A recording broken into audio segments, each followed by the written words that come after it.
Eliza Hartwell's knees hit the frozen mud outside Thornton's general store, her arms wrapped around three shivering children who hadn't eaten in 2 days. The shopkeeper kicked snow at them. The banker's wife laughed. And the whole town of Bitter Creek, Wyoming, watched a widow beg for table scraps while her babies cried. Then a stranger's shadow fell across them, and a rough voice said words that would change everything. "Get up, ma'am. You're done begging." Stay with me until the end. Subscribe and comment which city you're watching from. I want to see how far this story travels. Wyoming Territory. December 1882. The snow fell like judgment. Eliza couldn't feel her fingers anymore. Couldn't feel her feet. Could barely feel the weight of Grace pressed against her chest, 4 years old, and light as a ghost because there hadn't been food. Not yesterday. Not the day before. Not for longer than Eliza wanted to count. "Mama." Benjamin's voice cracked. 12 years old and trying so hard to be brave. "Mama, maybe we should go home." Home. That word didn't mean anything anymore. Home was a cold cabin with empty shelves and a fireplace they couldn't afford to feed. Home was where Samuel had died 5 months ago. His neck broken when that damned horse threw him, leaving Eliza alone with 3 children and debts she couldn't pronounce, let alone pay. "Just a little longer, Ben." Her voice came out wrong, thin, desperate. She hated the sound of it. They'd been standing outside Thornton's general store for an hour. Eliza had watched through the window as Margaret Thornton wrapped packages for paying customers. Had watched her laugh with the banker's wife, Mrs. Blackwood. Had watched the warm light and the full shelves, and felt something inside her chest crack a little more with each passing minute. "I'm cold." Clara pressed against Eliza's side. 9 years old with Samuel's dark eyes watching everything, understanding too much. "Mama, I'm so cold." "I know, sweetheart, I know." The door opened. Eliza straightened, trying to look dignified, trying to look like something other than what she was. A widow, a beggar. A woman who'd run out of options and pride both. "Mrs. Hartwell." Margaret Thornton stood in the doorway, arms crossed. A large woman with a small heart. "I told you yesterday, no more credit. Your husband's debts are settled, but you've got nothing left. Nothing." "Please." The word burned coming out. "I'm not asking for much, just some flour, maybe beans. I'll work it off. I can clean, I can mend, I can—" "You can leave." Margaret's voice carried across the street. People stopped, turned, watched. "I'm not running a charity for women who can't manage their own affairs." Heat flooded Eliza's face despite the cold. "My children haven't eaten in—" "Not my problem." Margaret started to close the door. Benjamin stepped forward. "Please, ma'am. My sisters are hungry. We'll do anything. I can chop wood. I can haul water. Just please."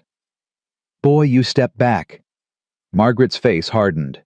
"Your mama should have thought about feeding you before she spent every cent your daddy left on God knows what." Lies. All lies. Samuel had left them nothing but debt. The horse, the cabin, the land. All of it mortgaged to Victor Blackwood's bank at rates that made Eliza's head spin. She'd sold Samuel's saddle, his guns, her mother's silver, everything.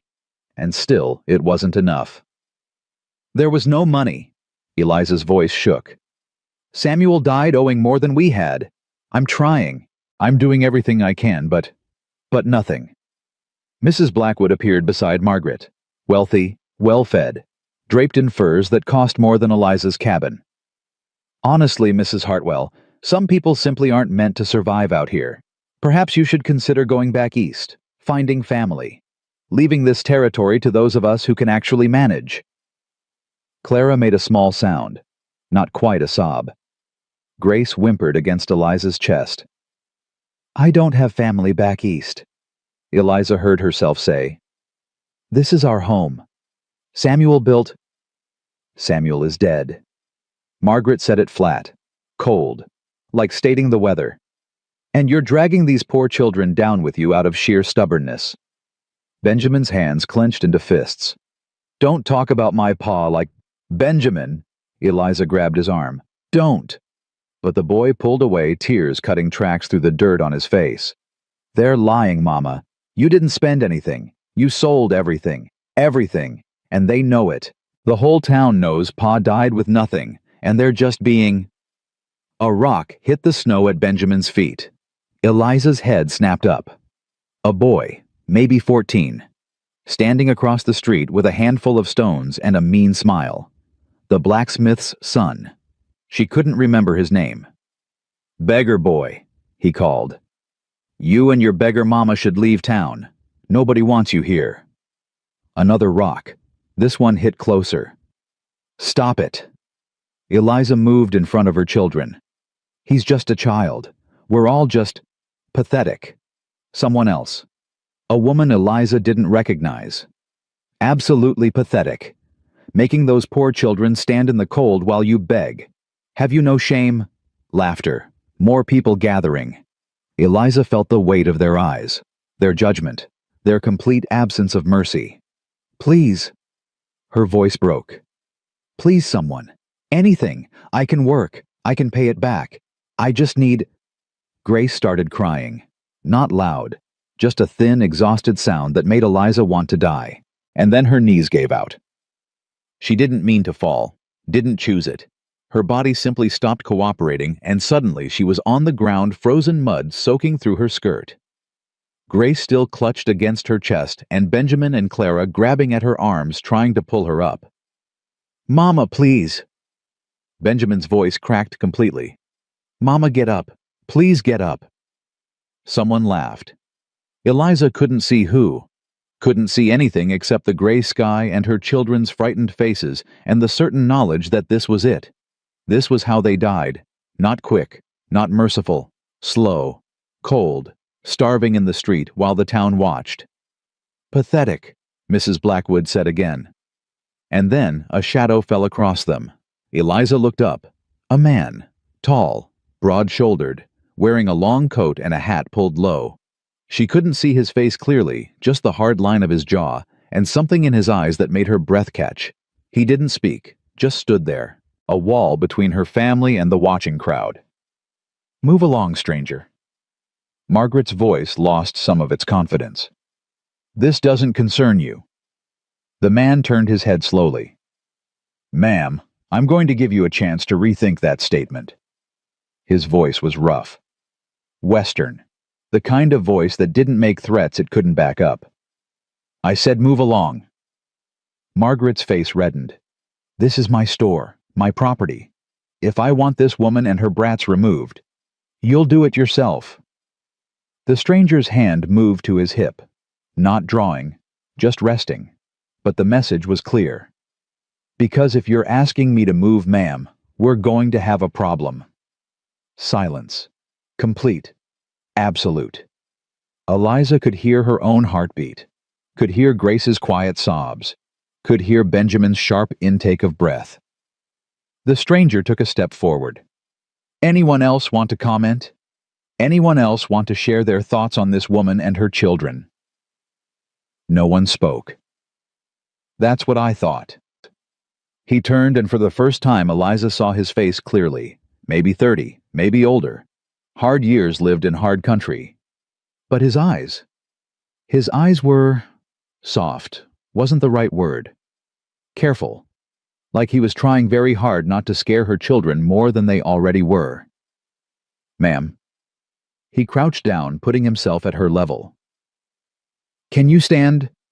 Eliza tried. Failed. Tried again. Benjamin and Clara pushed from behind, and the stranger caught her arm, gentle, so gentle, she almost cried from that alone, and helped her up. Thank you, she whispered. Thank you, but you shouldn't have... How long since they ate? He wasn't looking at her. He was looking at Grace, at Clara, at Benjamin, who stood trembling with cold and rage, and something that might have been hope. 2 days. The admission hurt. Maybe 3, I lose track. The stranger's jaw tightened. Then he turned to Margaret Thornton, who stood frozen in her doorway. Ma'am, I need supplies. Flour, salt, beans, bacon, coffee. and I need them now. We're closed. Ma'am? The stranger's voice dropped. That wasn't a request. Margaret hesitated, then disappeared inside. Eliza tried to speak, tried to say anything that would make sense of what was happening. I can't pay you. I don't have money. I don't have anything. Didn't ask you to pay. He was watching the crowd now. They were dispersing, quickly. Asked you to stand up and keep these children warm until the supplies come out. But why? The question burst out. You don't know us. Don't know me. Why would you? Because it's right. Simple as that. He said it like there was no other option, no other choice. Because watching a woman and her children starve while people laugh is about the worst thing I can imagine. And because I've been hungry before, ma'am, I know what it looks like. Margaret returned with packages, dropped them at the stranger's feet without meeting his eyes. He gathered them up, turned back to Eliza. Where's your cabin? 2 miles east. But sir, I can't accept. You can and you will. He handed the packages to Benjamin. Boy, can you carry these? Benjamin nodded, struck dumb. Good. You lead the way. I'll follow with my horse. Sir, please. Eliza was shaking, from cold, from hunger, from shock. At least tell me your name. Tell me who... Nate. He tipped his hat. Nathaniel Cross. But Nate's fine. Mr. Cross. Her voice steadied. I'm Eliza. Eliza Hartwell. These are my children. Benjamin, Clara, Grace. Ma'am. He nodded to each of them. Then his eyes returned to her. Let's get you home before your children freeze. The walk took forever. 2 miles felt like 20. Grace fell asleep against Eliza's shoulder. Clara stumbled twice. Benjamin carried the packages like they were made of gold, his face set in that too-adult expression that made Eliza's heart hurt. Nate walked beside them. Didn't speak much, just kept pace leading a rangy paint horse that looked as worn as its rider. When the cabin came into view, small, shabby, missing shingles on the roof, Eliza felt shame wash over her again. It's not much. It's home. Nate said it simple. That's enough. Inside, the temperature wasn't much better than outside. The fire had died hours ago. No wood left to feed it. Nate took one look around and nodded like he'd expected exactly this. You got an axe? Behind the cabin, but Mr. Cross... Nate. Nate. She tried the name. It felt strange, familiar and foreign at once. You've done enough, more than enough. You don't need to. Ma'am, when's the last time you ate? Eliza opened her mouth, closed it, couldn't remember. That's what I thought. He moved to the door. Benjamin, you come help me. Clara, you help your mama get that stove going. Grace, you sit right there and don't move. And just like that, her children had orders, structure, something to do, besides be scared and hungry. Benjamin followed Nate outside without question. Clara began gathering kindling from the small pile by the stove. Grace curled up in the rocking chair watching everything with wide eyes. Eliza stood in the middle of her cold cabin and felt tears start. Hot, angry, grateful, terrified. Everything at once. Mama! Clara's small hand slipped into hers. Is he going to stay? I don't know, sweetheart. I hope he does. The girl's voice was so quiet, so careful. I hope he stays forever. Outside, the sound of an axe biting wood. Steady. Rhythmic. The sound of someone who knew what he was doing. Eliza moved to the window. Watched Nate swing the axe while Benjamin stacked split wood. The man moved with easy efficiency, no wasted motion. Benjamin watched him like he was memorizing every movement. 20 minutes later, they came back inside, arms loaded with firewood. Nate had Benjamin start the fire while he unpacked the supplies Margaret had grudgingly provided. You got a cook pot? Yes. Eliza found her voice, found her spine. I can cook. You don't need to. Ma'am, when's the last time you stood long enough to cook a meal? Silence. Right. He found the pot himself, You sit. I'll handle this. Mr. Cross. Nate. Nate. She forced herself to say it again. I appreciate everything you've done, but I'm not helpless. I can cook for my own children. He looked at her, really looked at her, and something in his expression softened. I know you can, ma'am. I'm not saying you can't. I'm saying you don't have to. Not tonight. Tonight you rest. Let someone else carry the weight for a few hours. The tears came then, no stopping them. Eliza sank into a chair and cried while this stranger, this man named Nate Cross, cooked beans and bacon and made coffee that smelled like heaven.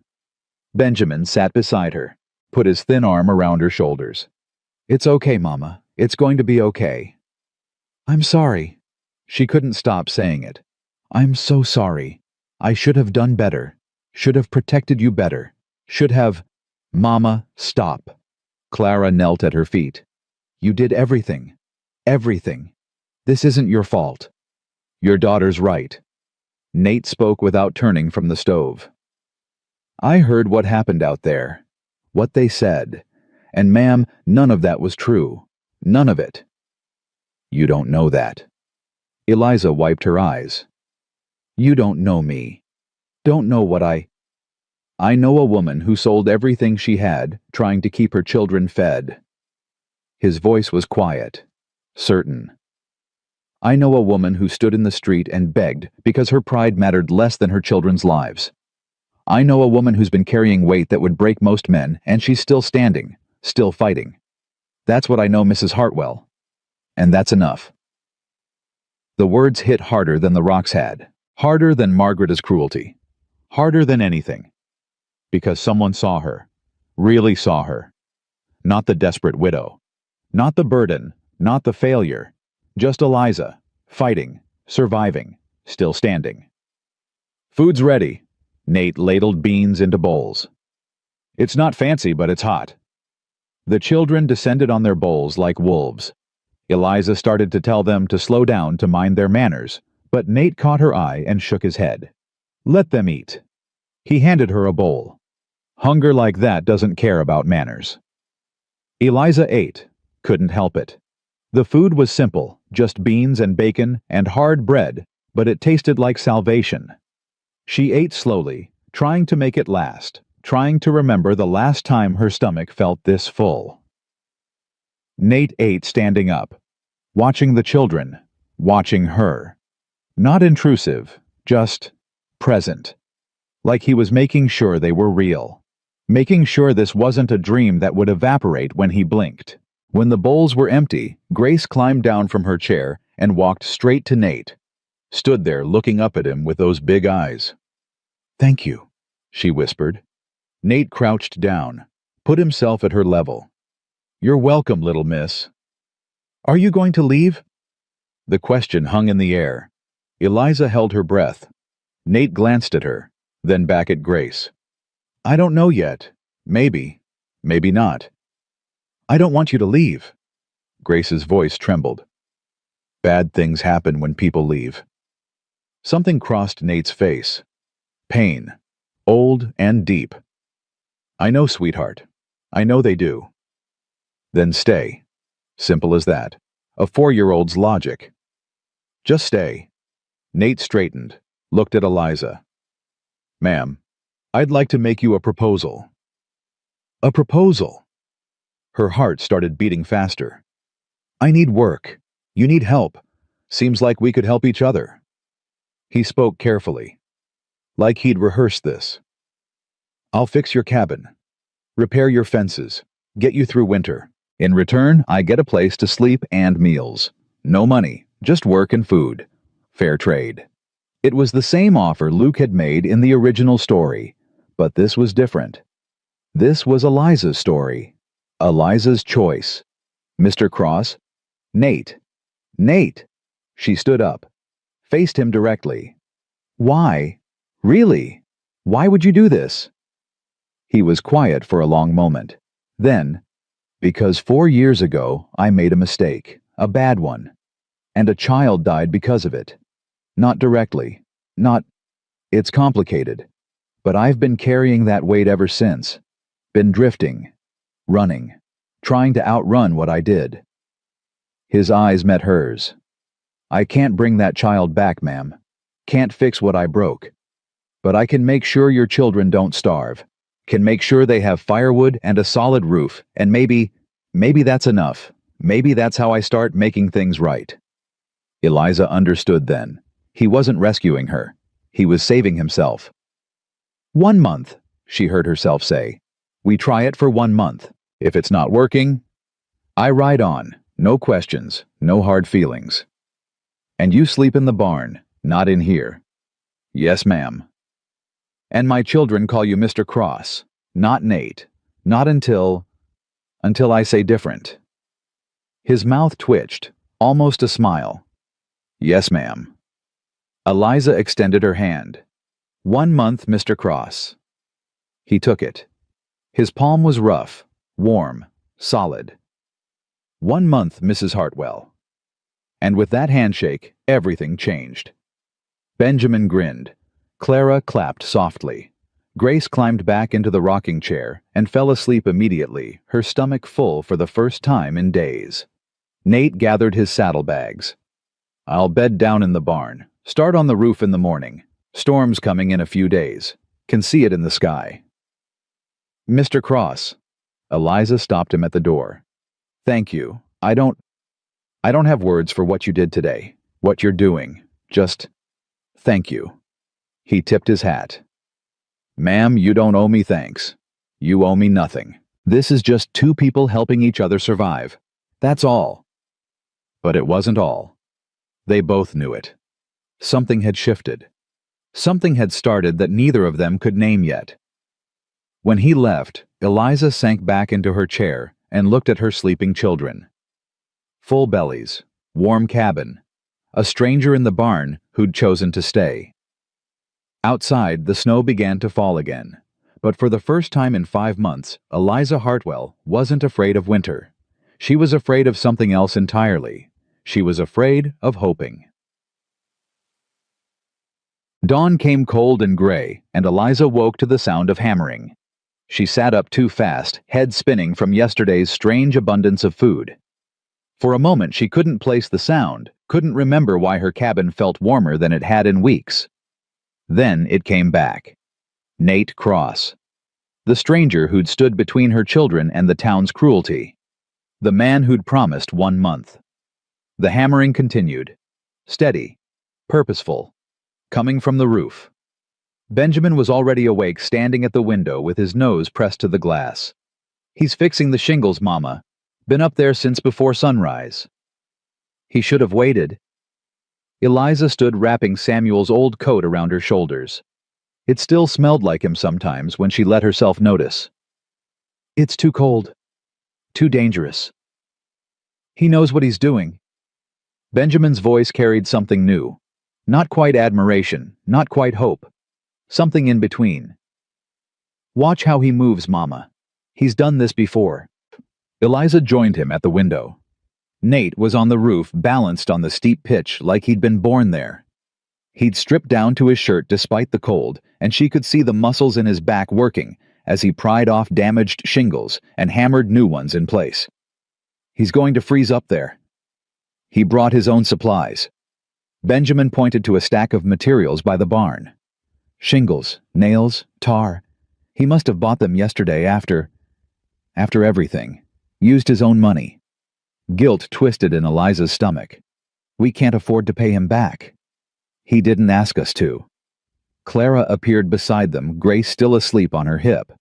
The 9-year-old had taken to carrying her little sister everywhere like she was afraid to let her go. That's what makes him different, Mama. He didn't ask for anything. The hammering stopped. Nate straightened, surveying his work, then climbed down with the easy confidence of someone who'd spent years doing hard things in hard places. When he reached the ground, he looked up and caught them watching. Raised one hand in a brief wave. Benjamin waved back eagerly. Clara lifted Grace's small hand and waved it for her. Eliza just stood there, frozen, feeling exposed in a way that had nothing to do with the thin walls. I should make breakfast. She turned away from the window. We have food now. Real food. I should... Mama. Benjamin's hand caught her arm. Can I go help him? Please, I can hand him tools. Carry things. I'm strong enough. I know I am. Eliza looked at her son, 12 years old with his father's stubborn chin and eyes that had seen too much too soon. He'd been trying so hard to be the man of the house, and failing because he was still just a boy. But having Nate here, having someone to show him, teach him, yes. The word came out before she could second-guess it. But you stay where he can see you. And if he says it's too dangerous, you come straight back inside. Understood. Benjamin's face split into the first real smile she'd seen in months. Yes, ma'am. Thank you, Mama. Thank you. He was out the door before she could change her mind, running through the snow in boots that were too small and a coat that was too thin. Eliza watched him reach Nate, watched the man crouch down to the boy's level, listened to the murmur of voices she couldn't quite hear. Then Nate nodded and Benjamin's smile grew wider, and they walked together toward the barn. He's a good man. Clara said it soft. Certain. Mr. Cross, he's good. We don't know that yet. Eliza moved to the stove, grateful for something to do with her hands. We don't know anything about him. We know he stopped them from hurting us. Clara set Grace down carefully. We know he didn't have to, but he did anyway. That's enough, isn't it? Was it? Eliza didn't know anymore. 5 months ago, she'd known what was enough. Samuel's love had been enough. Their small cabin and struggling ranch had been enough. The promise of tomorrow had been enough. Then Samuel died, and the definition of enough had shifted. Shrunk. Became simply enough food to keep the children alive. Enough firewood to keep them from freezing. Enough pride to face another day of failure. Now this stranger was redefining enough again, and Eliza didn't know how to feel about it. She made oatmeal with the supplies Nate had bought. Real oatmeal, not the thin gruel she'd been stretching for weeks. Added a precious spoonful of honey. The smell alone made her stomach clench with remembered hunger. Grace woke up and stumbled to the table, rubbing her eyes. Is Mr. Cross still here? He's outside with Benjamin. Eliza set a bowl in front of her daughter. Eat slowly, sweetheart. Your stomach's not used to... Grace was already shoveling oatmeal into her mouth, pausing only to breathe. Clara ate almost as fast, both of them silent with concentration. Eliza forced herself to eat too, though every bite felt like theft. This was Nate's money. Nate's charity. Even if he called it something else, even if he pretended it was fair trade, they both knew the truth. She was dependent on him now. Completely. And that scared her more than the hunger had. The door opened. Benjamin and Nate stomped inside, bringing cold air and the smell of fresh-cut wood. Mama, you should see. Benjamin's words tumbled over themselves. Mr. Cross is building a wood shelter, a real one with a roof and everything so the firewood stays dry, and he's teaching me how to measure and cut and... Slow down. Eliza couldn't help smiling at her son's enthusiasm. Breathe first, talk second. Nate hung his hat by the door. Morning, ma'am. Hope we didn't wake you with the noise. You didn't. Lie. She'd been awake the moment the hammering started. There's oatmeal if you're hungry. Appreciate it. He moved to the basin, washed his hands with the efficient movements of someone used to hard work. Roof's about half done. Should have it finished by tomorrow if the weather holds. You don't need to. Eliza started. Ma'am, we had an agreement. Nate dried his hands on the towel hanging by the basin. 1 month. I fix things, you feed me. I'm keeping my end of the bargain. You planning to keep yours? It wasn't accusatory, just factual, but it still made Eliza's face heat. Of course. I just meant... Then we're square. He accepted the bowl she handed him. This smells good, Mrs. Hartwell. Thank you. They ate in silence. Not uncomfortable exactly, but waited, like everyone was aware they were performing some new ritual establishing patterns that would define the next month. Grace broke the silence. Mr. Cross, do you have children? Grace. Eliza's tone was sharp. That's not appropriate to ask. It's all right. Nate set down his spoon. No, little miss. I don't have children, never married, never had the chance to settle down long enough. Why not? Grace's curiosity was relentless. Don't you want to? Grace enough. No, ma'am, it's fine. Nate looked at the 4-year-old with something like sadness in his eyes. I guess I was always moving, always looking for something I couldn't quite name. Figured I'd settle when I found it. But I never did. Not until... He stopped, cleared his throat. Anyway, that's water under the bridge. What's water under the bridge mean? Grace asked. It means the past is past, Clara explained. Right, Mr. Cross? Something like that. Nate stood, carried his empty bowl to the basin. Mrs. Hartwell, I noticed your fence line is in rough shape. Thought I'd work on that this afternoon if you don't object. I don't object, but Mr. Cross... Nate. Eliza took a breath. Nate, you're doing too much. The roof alone is several days of work. The fence will take longer. You can't possibly... Ma'am, I'm not doing too much. I'm doing what needs doing. He pulled his coat back on. That's the agreement. That's what I'm here for. But what about you? The question burst out before she could stop it. What about what you need rest time to yourself?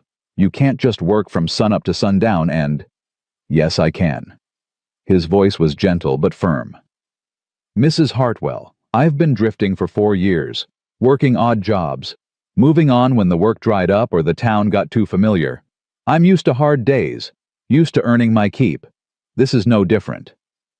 It is different, Eliza heard herself say. Because this isn't just work. This is my home, my children, my life you're fixing, and I don't understand why. Nate was quiet for a long moment. Then, because I can, because it needs doing, and because... He glanced at the children, then back at her. Because seeing you beg in that street yesterday, seeing those people laugh while your children cried, that was the kind of wrong I can actually fix. Most things in this world I can't do anything about. But this I can fix. So I am. He left before she could respond, Benjamin trailing after him like a devoted shadow. Clara started washing dishes. Grace played with her doll by the fire, and Eliza stood in the middle of her cabin feeling untethered, like the rules she'd been living by had suddenly changed and no one had told her the new ones. The morning passed in domestic rhythm. Eliza mended clothes while Clara practiced her letters, and Grace napped. Outside, the sound of hammering continued, occasionally punctuated by Benjamin's excited questions and Nate's patient answers. Around midday, Eliza made sandwiches from yesterday's bread and took them outside. Found Nate and Benjamin working on the fence line, clearing debris and pulling out rotten posts. Lunch. She held out the plate. Benjamin grabbed a sandwich immediately. Nate hesitated. Mr. Cross, take it. Eliza kept her voice firm. You've been working for 6 hours. You need to eat. Yes, ma'am. He accepted the sandwich, but didn't eat right away. Mrs. Hartwell, I wanted to ask. Your husband's ranch, what was he raising cattle, horses? The question caught her off guard. Horses. He trained them mostly, breaking them for saddle, teaching them to work. He was good at it. I noticed the corrals empty. I had to sell them. The words hurt. After Samuel died, the banker said I couldn't manage horses on my own, said I should sell while I could still get decent money. So I did. All except one, a mare named Willow. She's in the barn. Too old to sell for much, but I couldn't... Eliza's voice caught. Samuel loved that horse. I couldn't let her go. Nate nodded slowly. Would you mind if I took a look at her? See what shape she's in? Why? Because horses are valuable, ma'am. If you still have land and a corral you could rebuild. Start small. Maybe buy a young mare and a good stallion. Breed them. Sell the foals. It's not fast money, but it's honest money. Hope flickered in Eliza's chest. Dangerous hope. I don't have money for breeding stock. I barely have money for food. Not yet. Nate took a bite of sandwich. But spring's coming. In spring, ranchers need help with branding, fencing, building. I can hire out. Make enough to buy stock. If you're willing to wait. If you're willing to try. Benjamin's eyes went wide. Really? We could have horses again. Maybe. Nate's voice was careful. Can't promise anything, but we could try. Eliza looked at this stranger who kept saying we instead of you. This man who was already planning months ahead when their agreement was only for 1 month. Why do you care? She asked. Why does it matter to you what happens to this ranch? Nate met her eyes. Because someone needs to care, ma'am, and right now I'm the someone who's here. That afternoon, Ruth Chen came calling. Eliza saw the wagon approaching and felt her stomach drop. The Chinese woman who ran the general store with her husband was kind, but her presence meant something. News, gossip, questions Eliza didn't want to answer. Mrs. Hartwell. Ruth climbed down from her wagon carrying a basket. I hope I'm not intruding. Of course not. Eliza wiped her hands on her apron, hyper-aware of how shabby she must look. Please come in. Inside, Ruth set the basket on the table. I brought some things. Fabric scraps for the girls, some hard candy. Edward wanted me to give you this. She pulled out an envelope. What is it? A job offer. Ruth's dark eyes were kind. Edward needs help at the store. Inventory stocking shelves dealing with customers. 3 days a week, $1 a day. Eliza's hands trembled as she took the envelope. $3 a week, $12 a month. It wasn't much, but it was something. Something she'd earned. Not charity. Not dependence. Why? The question came out harsher than she meant. Why would Edward offer me work now? After yesterday. Ruth sat down without being invited. Because yesterday was wrong. What they did to you, what they said. Edward and I, we weren't there. We heard about it after, and we were ashamed. Ashamed of our town. Ashamed we didn't know how bad things had gotten for you. So this is guilt money. No. Ruth's voice firmed. This is a job. Edward needs help. You need money. It's business. Nothing more. Everyone will talk. Let them. Ruth shrugged. People always talk. But Mrs. Hartwell, you have 3 children to feed. You can't afford pride anymore. None of us can. The words stung because they were true. Eliza looked at the envelope. Looked at her daughters watching from the corner. Looked at the closed door beyond which Nate was working himself to exhaustion on her behalf. 3 days a week, she said. Which days? Tuesday, Thursday, Saturday. 8 in the morning until 3 in the afternoon. I'll need someone to watch the children. Bring them. Ruth smiled. Clara's old enough to help. Grace can play in the back room. We'll manage. Eliza wanted to refuse, wanted to maintain some last scrap of independence, but the envelope in her hands felt like hope. Fragile. Precious. Impossible to ignore. I'll be there Tuesday. She forced the words out. Thank you, Mrs. Chen. Tell Edward, thank you. You can thank him yourself. Ruth stood. Oh, and Mrs. Hartwell, the man working on your roof. Nathaniel Cross. Edward asked around about him. Eliza's heart stuttered. And he used to be a deputy sheriff in Texas. Left 4 years ago under unclear circumstances. Been drifting since, working odd jobs, never staying long. Ruth's expression was neutral. Thought you should know. After Ruth left, Eliza stood holding the envelope and trying to decide what she felt. Relief about the job, unease about Nate's past, gratitude mixed with resentment that people were suddenly offering help after months of silence. Clara touched her arm.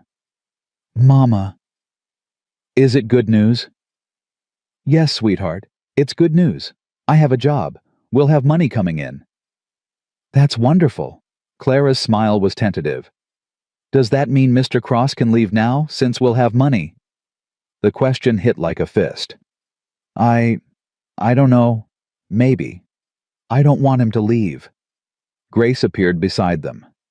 He's nice, and he makes Benjamin smile again, and he fixed the roof so we don't get wet when it rains.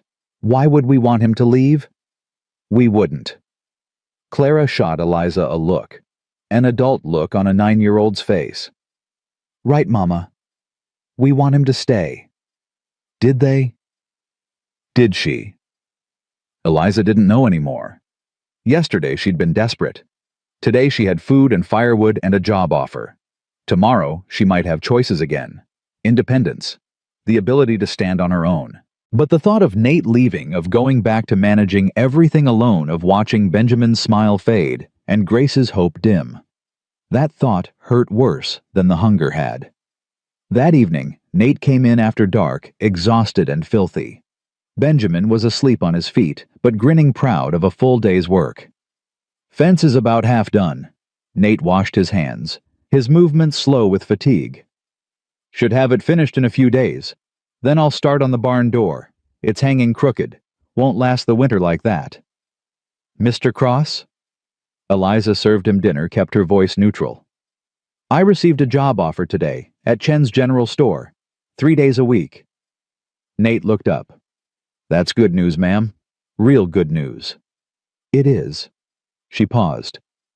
It means I'll have income. Steady income.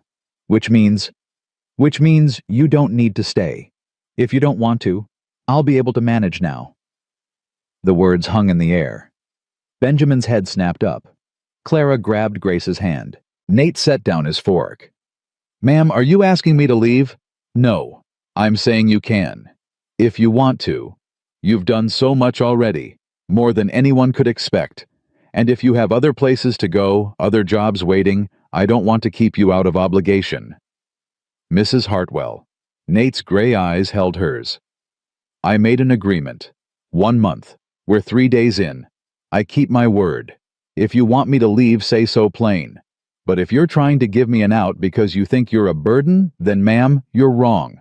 I'm here because I want to be, because this work matters, because your children matter. And $3 a week from Chen's store isn't going to be enough. You know it, and I know it. I can manage. You've been managing.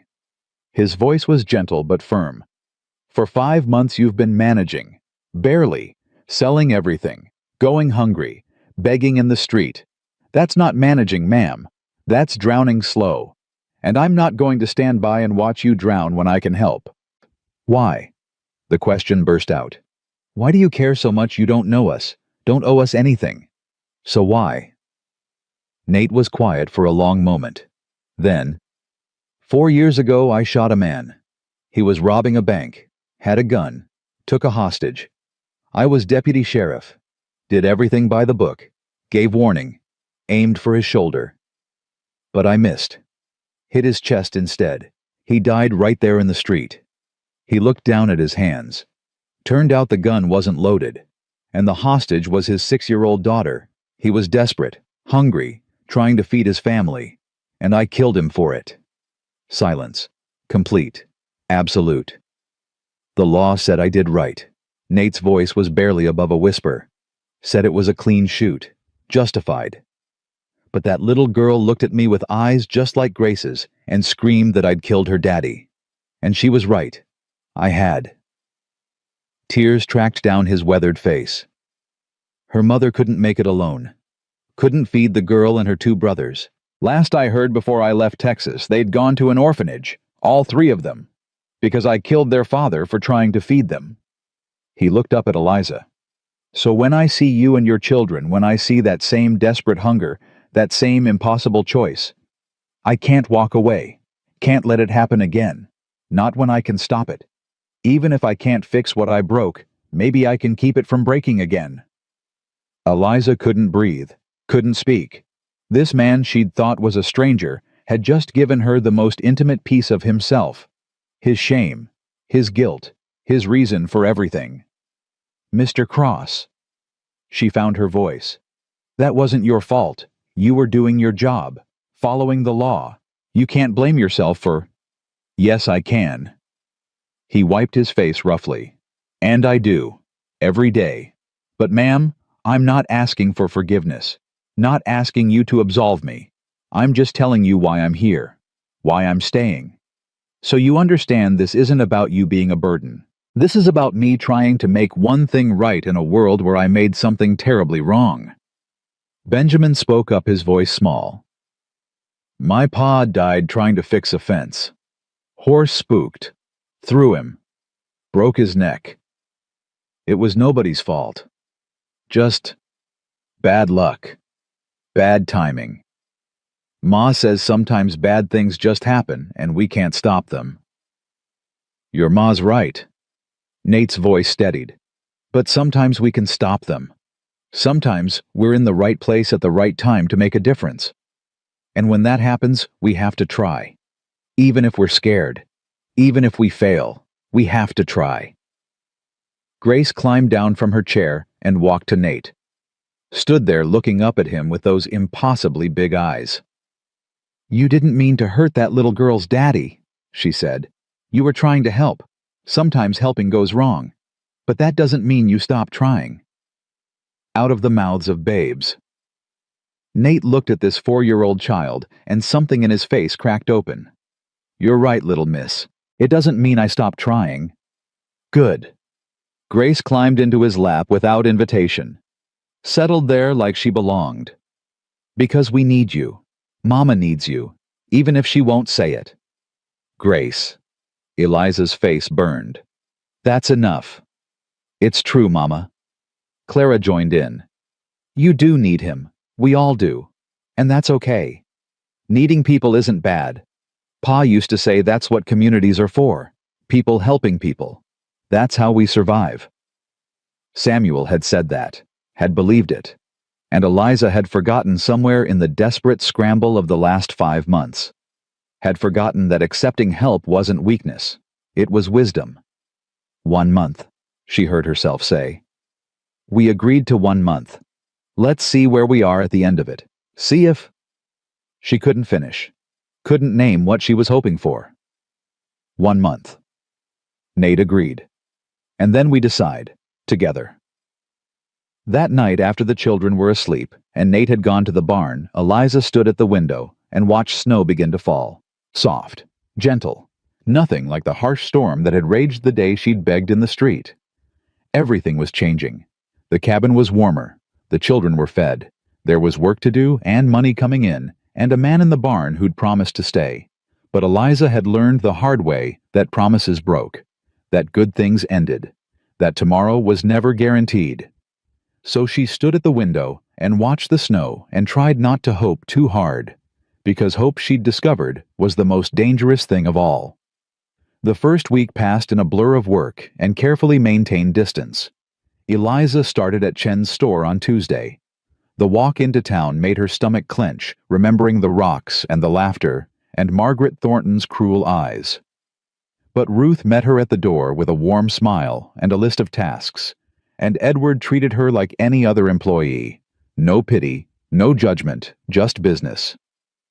The townspeople who came in stared, whispered. Some turned around and left, rather than be served by the desperate widow who'd begged in the street. But others simply bought their supplies and left. And at the end of the day, Ruth pressed $3 silver into Eliza's palm and said, "See you Thursday." $3. It wasn't enough. Nate had been right about that. But it was hers. Earned. Not given out of charity or obligation or guilt, and that mattered more than the amount. She came home to find the fence finished, the barn door repaired, the wood shelter completed and stacked full of split logs. Nate and Benjamin were in the corral with Willow, the old mare Eliza hadn't been able to sell. The horse looked better than she had in months. Her coat brushed her hooves, trimmed, moving with something like her old spirit. "Mama, look," Benjamin called out when he saw her. "Mr. Cross says Willow's still got good years left. Says we can use her for breeding if we can find the right stallion." Eliza leaned on the fence rail and watched Nate work. He moved around the horse with quiet confidence, his hands gentle but firm, his voice low and soothing. Willow responded to him like she'd known him all her life, not just a handful of days. "She trusts you," Eliza said. Nate looked over. "Horses are simple, ma'am. You treat them fair, they trust you. People are more complicated." "Are they?" She heard the challenge in her own voice. "Or are people just like horses, treat them fair, and they'll trust you too?" "Maybe." He ran his hand down Willow's neck. "But horses don't lie, don't pretend. Don't smile while they're planning to kick you. People do all that and more. Sounds like you've been kicked a lot. Enough times to learn. He opened the gate, led Willow back to the barn. Benjamin followed, still chattering about breeding plans and foal prices, and dreams that might actually be possible now. Clara had dinner ready when they came inside. Not just ready, but good, the 9-year-old having absorbed everything Eliza taught her and added her own touches. The cabin smelled like home for the first time since Samuel died, and Eliza felt something in her chest unclench just slightly. They ate together, the 5 of them crowded around the table that was too small, passing food and talking about their days. Benjamin described everything he'd learned about fence building. Clara reported that Grace had finally learned to tie her own shoes. Grace demonstrated proud and beaming. Nate was quiet, mostly listening, occasionally answering direct questions, but never volunteering much about himself. He'd given them his worst secret that first night, and since then had retreated into careful politeness. Present, but distant. There, but not quite. It bothered Eliza more than she wanted to admit. After dinner, Nate helped Benjamin with arithmetic while Eliza mended, and Clara read to Grace from the one book they'd managed to keep. A collection of fairy tales with a cracked spine and water-stained pages, but the words still worked. The stories still transported. "Mr. Cross," Benjamin said, staring at his slate, "how do you figure percentages Mama tried to explain but I don't understand?" "Let me see." Nate leaned over the boy's shoulder. "All right. Say you've got 100 head of cattle. 20% die in winter. How many you lose?" Benjamin screwed up his face in concentration. 20. That's right. Now how'd you figure that? Because 20% means 20 out of every 100. Exactly. Nate tapped the slate. It's just division, son. Taking the whole and breaking it into parts. Once you understand that, the rest is easy. Son. The word slipped out so naturally that Eliza wasn't sure Nate even noticed, but Benjamin did. His face lit up like Christmas morning and he bent over his slate with renewed determination. "I'll get it, Mr. Cross. I promise I'll get it." "I know you will." Nate stood, stretched, winced at something in his back. "You're smart, Benjamin. Smarter than you think. Just takes practice." He was good with them. Too good.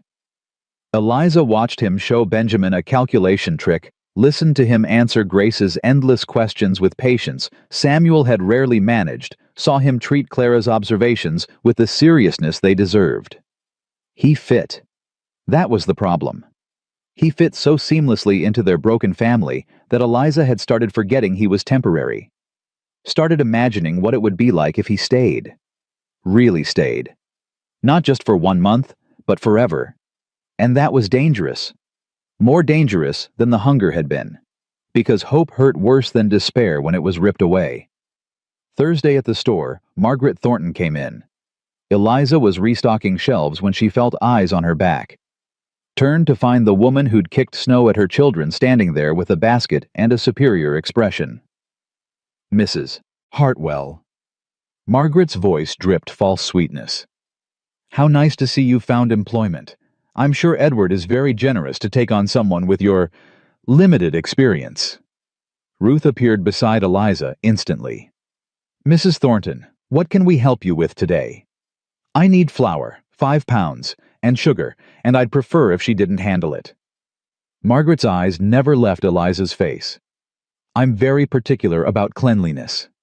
The insult was clear. Eliza's hands clenched into fists, nails digging into her palms. But before she could speak, Ruth stepped forward. "Mrs. Thornton, Eliza is my employee. If you don't want her assistance, you're welcome to shop elsewhere." "Excuse me." Margaret's face reddened. "I've been shopping here for 10 years. You can't—" "I can and I am." Ruth's voice stayed calm but firm. "Edward and I run this store. We choose who we employ. And we choose who we serve. If you can't treat our employees with basic respect, then we don't want your business." Margaret sputtered. "This is outrageous. Wait until my husband hears. Tell him." Edward appeared from the back room. "Tell him I said he's welcome to take his business to the next town, 40 miles south. I'm sure they'll appreciate the ride." Margaret stared at them both, clearly expecting someone to back down. When no one did, she grabbed her basket and stormed out, slamming the door hard enough to rattle the windows. Eliza released a breath she hadn't known she was holding. "You didn't have to do that. She's a good customer. You'll lose money." "Some money isn't worth having." Edward's lined face was serious. "What happened to you in that street, Mrs. Hartwell, that was wrong? Ruth and we can't undo it. But we can make sure it doesn't happen again. Not in our store." "Thank you." The words felt inadequate. "Thank you both." "No thanks needed." Ruth squeezed her shoulder. "Now those shelves won't stock themselves." That evening, Eliza came home to find a stranger's horse tied to her fence. Her heart seized. She hurried inside, clutching Clara and Grace close, to find Nate sitting at her table across from a man she'd never seen before. Large, weathered, with a scar running down his left cheek and eyes that held nothing soft. Benjamin was pressed into the corner, silent and scared. Nate's posture was deceptively relaxed, but Eliza could see the tension in his shoulders, could see his right hand resting casually near the knife at his belt. "Mrs. Hartwell." Nate's voice was calm, too calm. "This is Jack Hollis. He's looking for someone. I was just telling him he's got the wrong place." "Wrong place, he says." Jack Hollis's voice was gravel and rust. "But I heard tell there's a man named Cross working here.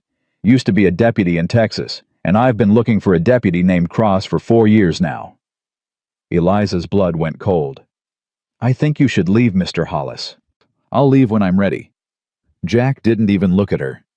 "See, 4 years ago, Deputy Nathaniel Cross shot my brother, killed him dead in the street, said it was justified, said Daniel was robbing a bank. But what they didn't mention was that Daniel's gun wasn't loaded, that he was just desperate, just trying to feed his family." The room tilted. This was the brother, the family, the past Nate had been running from. "Your brother took a hostage." Nate's voice stayed level. "A child. He pointed a gun at a 6-year-old girl's head. I didn't know it wasn't loaded. No way I could have known." "You could have waited." Jack's hands clenched. "Could have talked him down. Could have done anything except put a bullet in his chest." "I did wait. I gave warning. I aimed for his shoulder. But he moved." Nate's jaw tightened. "Mr. Hollis, I'm sorry. Sorrier than you'll ever know. What happened to your brother, to his children, that haunts me every day. But I was doing my job, following procedure. If I could take it back—" "But you can't." Jack stood slowly. "Can't bring Daniel back. Can't undo what you did to his kids. So I've been following you, waiting for the right moment. And I think I've found it." His eyes moved to Benjamin, to Clara and Grace, back to Eliza.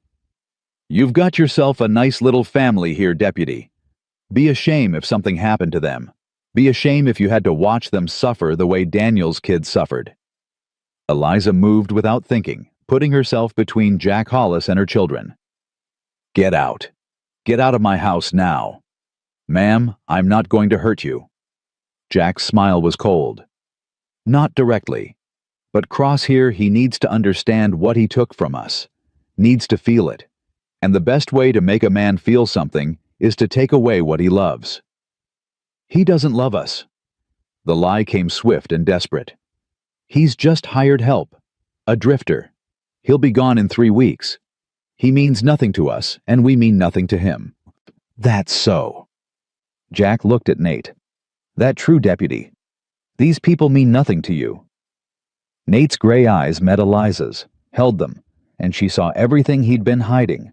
All the careful distance, all the deliberate restraint, all of it stripped away in one unguarded moment. "No," he said quietly. "That's not true." "Nate, don't." Eliza's voice broke. "Don't give him—" "They mean everything." Nate stood slowly, hands visible, non-threatening. "Mrs. Hartwell and her children, they gave me something I thought I'd lost. Purpose, redemption, a reason to stop running. So if you want to hurt me, Jack, you hurt me. But you leave them alone. They had nothing to do with Daniel, nothing to do with Texas. They're innocent." "So were Daniel's kids." Jack's voice went hard. Innocent. And they're in an orphanage now because of you. So no deputy. I don't think I'll leave these people alone. I think I'll make sure you watch them struggle the way I watched my niece and nephews struggle. Make sure you feel helpless the way we felt helpless. Over my dead body. Eliza surprised herself with the steel in her voice. Mr. Hollis, I'm sorry for what happened to your brother's children. Truly sorry. But threatening mine won't fix it. Won't bring your brother back. Won't help anyone. Might make me feel better. No, it won't. Clara stepped forward, 9 years old and fearless. My pa died 5 months ago. I know what it's like to lose someone, and I know that hurting other people doesn't make the hurt go away. It just spreads it around. Jack stared at the girl. Your pa have anything to do with his death? No. But even if he did, I wouldn't want revenge. I'd want to understand. Want to know why. Want to make sure it never happened again. Clara's voice shook but held. That's what my pa would want. Not more pain, just understanding. Something flickered across Jack's scarred face. Not quite regret. Not quite sympathy. But something. You're a smart girl, he said finally. Smarter than me, probably. He looked at Nate. This isn't over, deputy. I'm not going to hurt these people today. But I'm not done with you either. Daniel deserves justice, and I mean to get it. Then turn me in. Nate spread his hands. I'll go peacefully. Face whatever charges you want to bring, but leave them out of it. There are no charges, you know that. The law said you did right. Jack moved to the door. So I have to make my own justice, and I will. When you least expect it. When you've gotten comfortable. That's when I'll take from you what you took from Daniel. He left. The door closed. And Eliza's legs gave out. Nate caught her before she hit the floor, his strong arms suddenly around her supporting her weight. I'm sorry. God, Eliza, I'm so sorry. I should have left. Should have known he'd track me down eventually. I've put you and your children in danger and... Stop. Eliza found her voice. Just stop talking and let me think. But thinking was impossible with her heart racing and her children scared, and this man who'd become essential suddenly revealed as dangerous. Not because of who he was now, but because of who he'd been. What he'd done. The past that wouldn't let him go. You need to leave. The words hurt coming out. Tonight. Now. Before he comes back. Mrs. Hartwell. Eliza. She pulled away from him. My name is Eliza, and I'm telling you, as the owner of this ranch and the mother of these children, you need to go. I can't risk them. Can't risk him coming back and what? Benjamin's voice was fierce. Mama, Mr. Cross didn't do anything wrong. He was protecting people. Doing his job. You can't blame him for that man's brother being desperate. I'm not blaming him. I'm protecting you. We don't need protecting from Mr. Cross. Clara joined her brother. We need protecting from men like Jack Hollis. And Mr. Cross is the only one here who can do that. Grace started crying. Not loud. Just soft, broken sobs that tore Eliza's heart. I don't want Mr. Cross to leave. I don't want anyone else to leave. Oh, sweetheart. Eliza gathered her youngest daughter close. I know you don't. But sometimes people have to leave to keep us safe. That's not true. Grace pulled back her small face fierce. Sometimes people stay because leaving would hurt more. Because we're stronger together than apart. Right, Mr. Cross? All eyes turned to Nate. He stood there, hat in hand, looking more uncertain than Eliza had ever seen him. I don't know, little miss, he said quietly. I want to believe that. Want to believe I make you stronger instead of putting you in danger. But Jack Hollis is right about one thing. I took someone from him, and whether I meant to or not, whether I followed procedure or not, that pain is real. His anger is real, and he's going to act on it. So we face it together. Benjamin's voice cracked, but didn't break. That's what Pa always said. Problems get smaller when more people carry them. Well, we're people, Mr. Cross. And we're here. and we're not going to let you face this alone. Your pa was a wise man. Nate's voice was rough. But son, this isn't your fight. Yes, it is. Clara stepped beside her brother. You made it our fight when you stood up for us in town, when you stopped them from hurting us, when you fixed our house and fed us, and taught Ben how to build fences. You made yourself part of this family, Mr. Cross, and families don't abandon each other when things get hard. Eliza wanted to argue, wanted to insist they were wrong, that safety mattered more than loyalty, that protecting her children was her only job. But looking at their faces, their determination, their absolute certainty that sending Nate away would be worse than keeping him, she couldn't do it. Couldn't send him back into the cold and the loneliness and the running. Couldn't take away the first good thing any of them had found in months. One condition, she heard herself say. If Jack Hollis comes back, if he threatens my children directly, you leave. Immediately. No arguments, no discussion. You take your horse and you ride away and you let him follow you instead of hurting them. Can you agree to that? Nate's eyes held hers. Yes, ma'am. I can agree to that. Then you stay. The words felt like stepping off a cliff.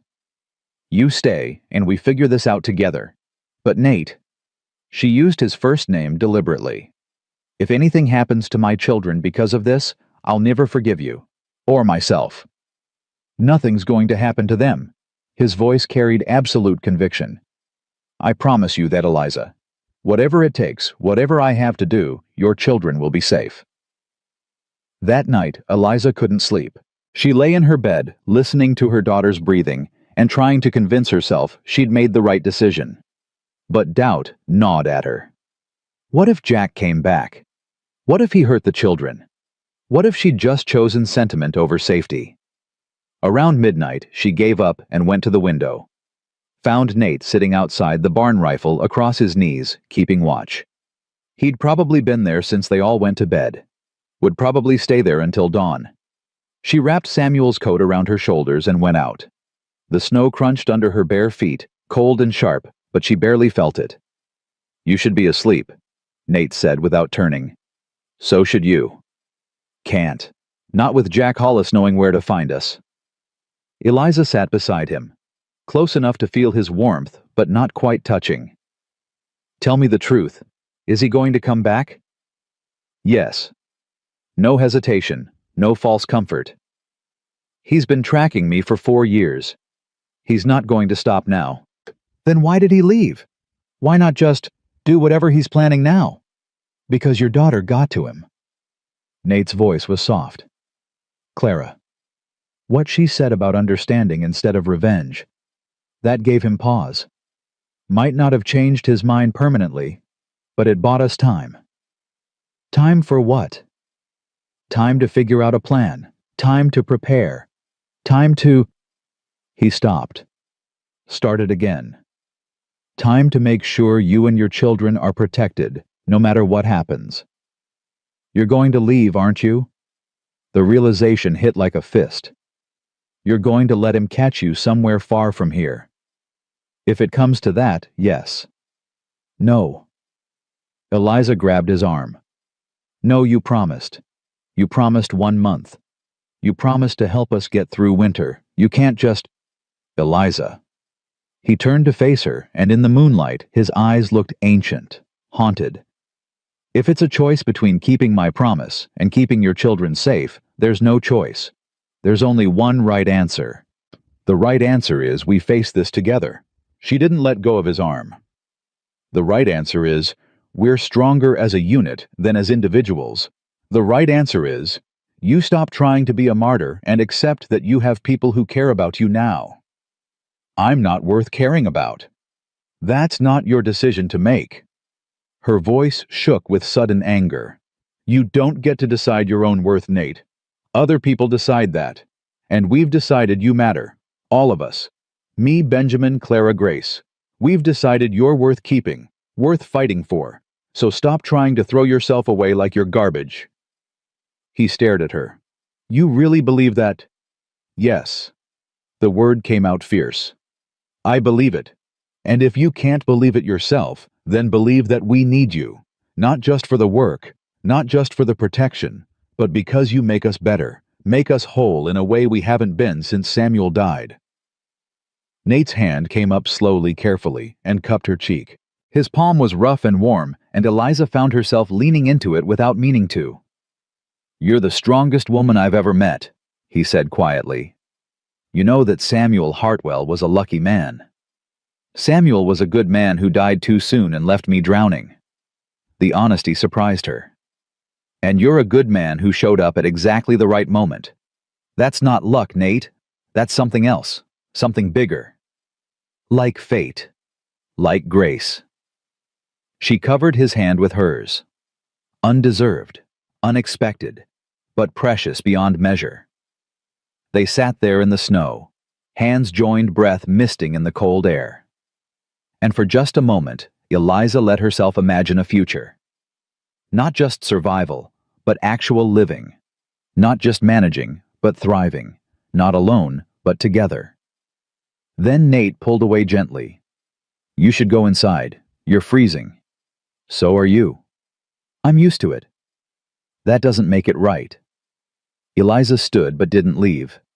"Nate, promise me something. Promise me you won't make any decisions without talking to me first. About Jack, about leaving, about any of it. Promise me that." He looked up at her, this woman who'd somehow become the center of his world in less than 2 weeks. "I promise." "Good." She started toward the cabin, then turned back. "And Nate, thank you. For staying, for caring, for making us believe things could get better." She didn't wait for his response. Just went inside and closed the door and leaned against it, heart pounding. She was falling in love with him. That was the truth she'd been avoiding. Falling in love with a man who wasn't her husband, who came with dangerous baggage, who might leave at any moment. And she had no idea if that made her brave or foolish, or some terrible combination of both.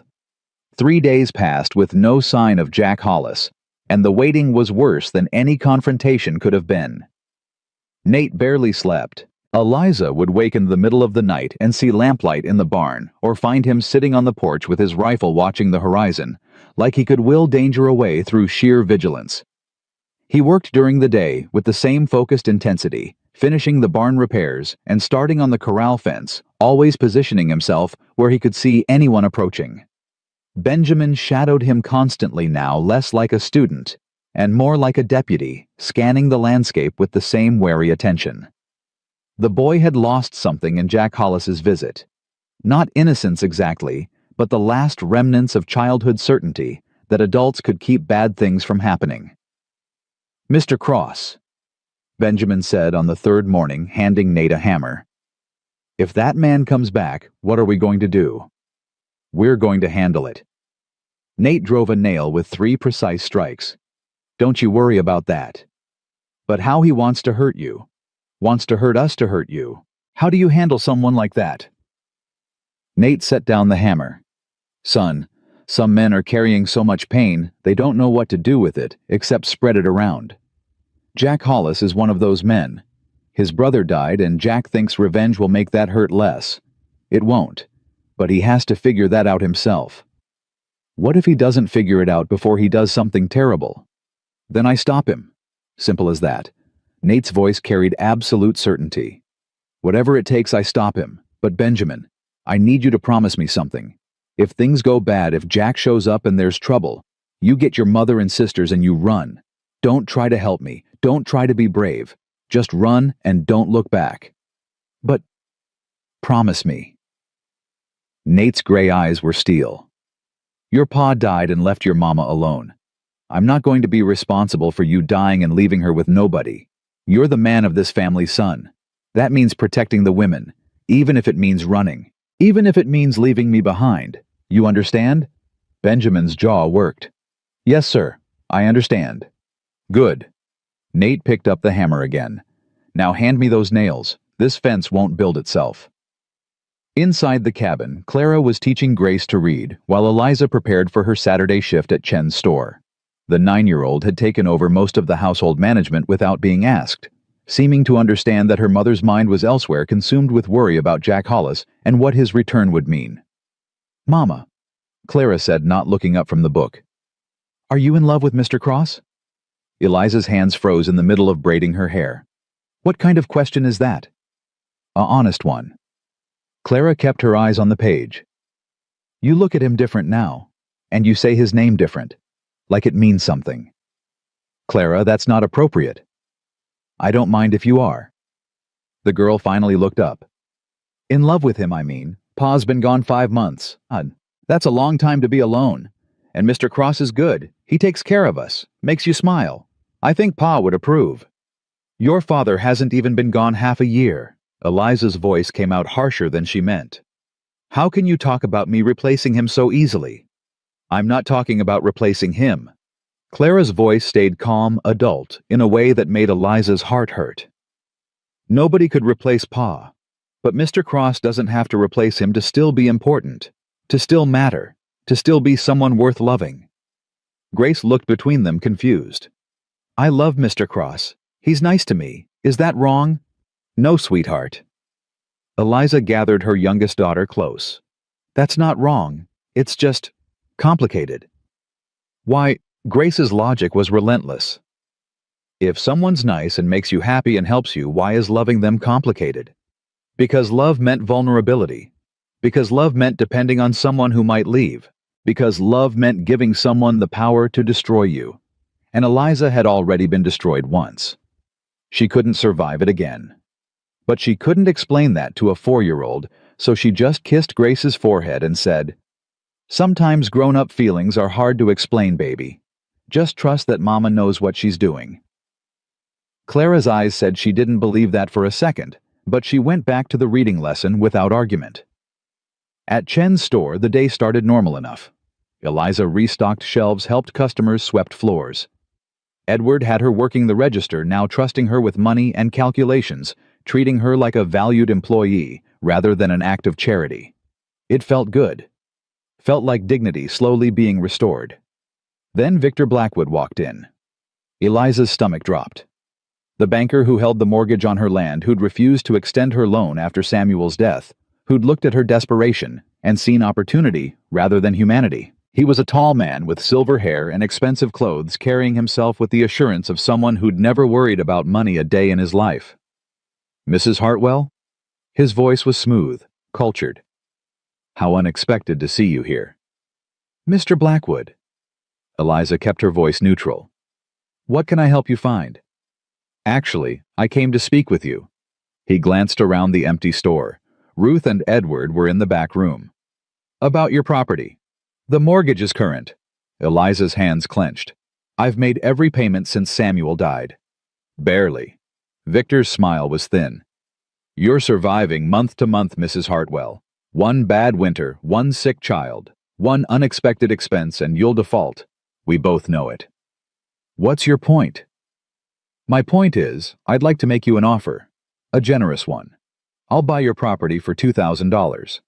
That's well above market value for a struggling ranch with a widow owner. You could take that money, move somewhere civilized, give your children actual opportunities instead of... No. The word came out flat, hard. My property is not for sale. Mrs. Hartwell, be reasonable. I said no.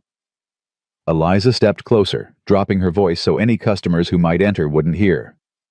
I know what my property is worth, Mr. Blackwood, and I know you want it because of the water rights, because my creek feeds into your land, because buying me out would give you control of the whole valley. Well, you can't have it. That land is my children's inheritance, their future, and I will die before I let you take it from them. Victor's expression hardened. You're making a mistake. Winter's barely started. By March, you'll be begging me to take that ranch off your hands, and when you come to me then, my offer will be half what it is now.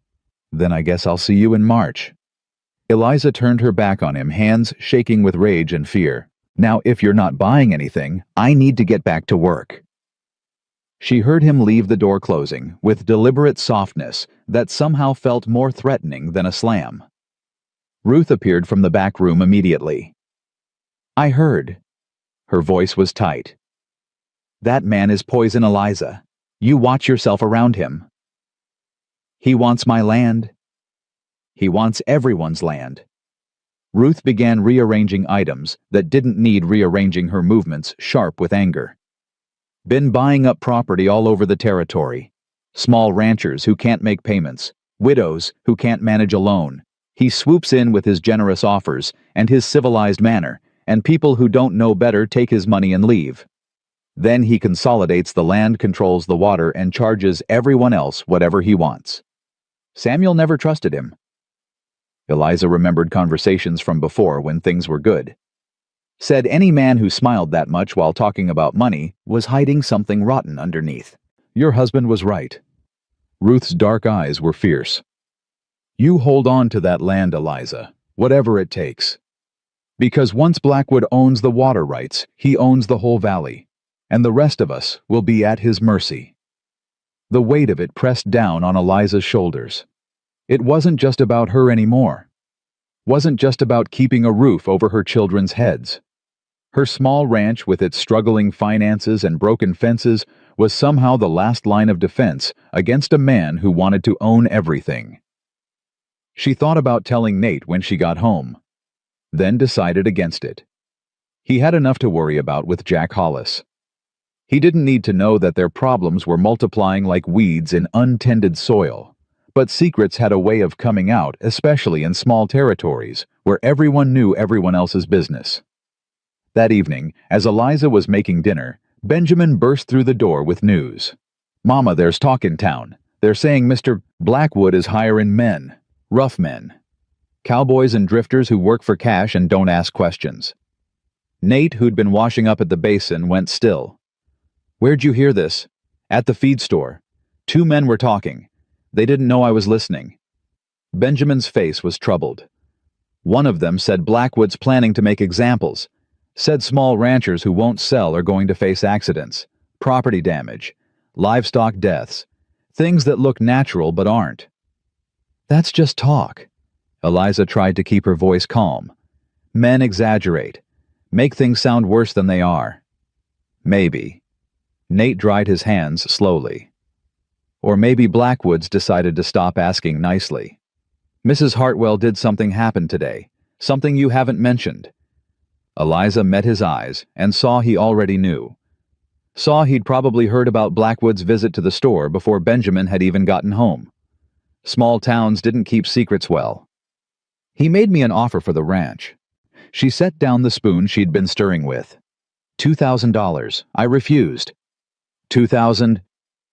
Nate's voice was carefully neutral. That's a lot of money, Eliza. It's not enough. She turned to face him fully. This ranch is worth more than money. It's Samuel's legacy, my children's future, and I won't hand it over to a man who wants to control everything and everyone in this valley. Even if keeping it means putting yourself in danger. Even then. She lifted her chin. I've been scared before, Nate.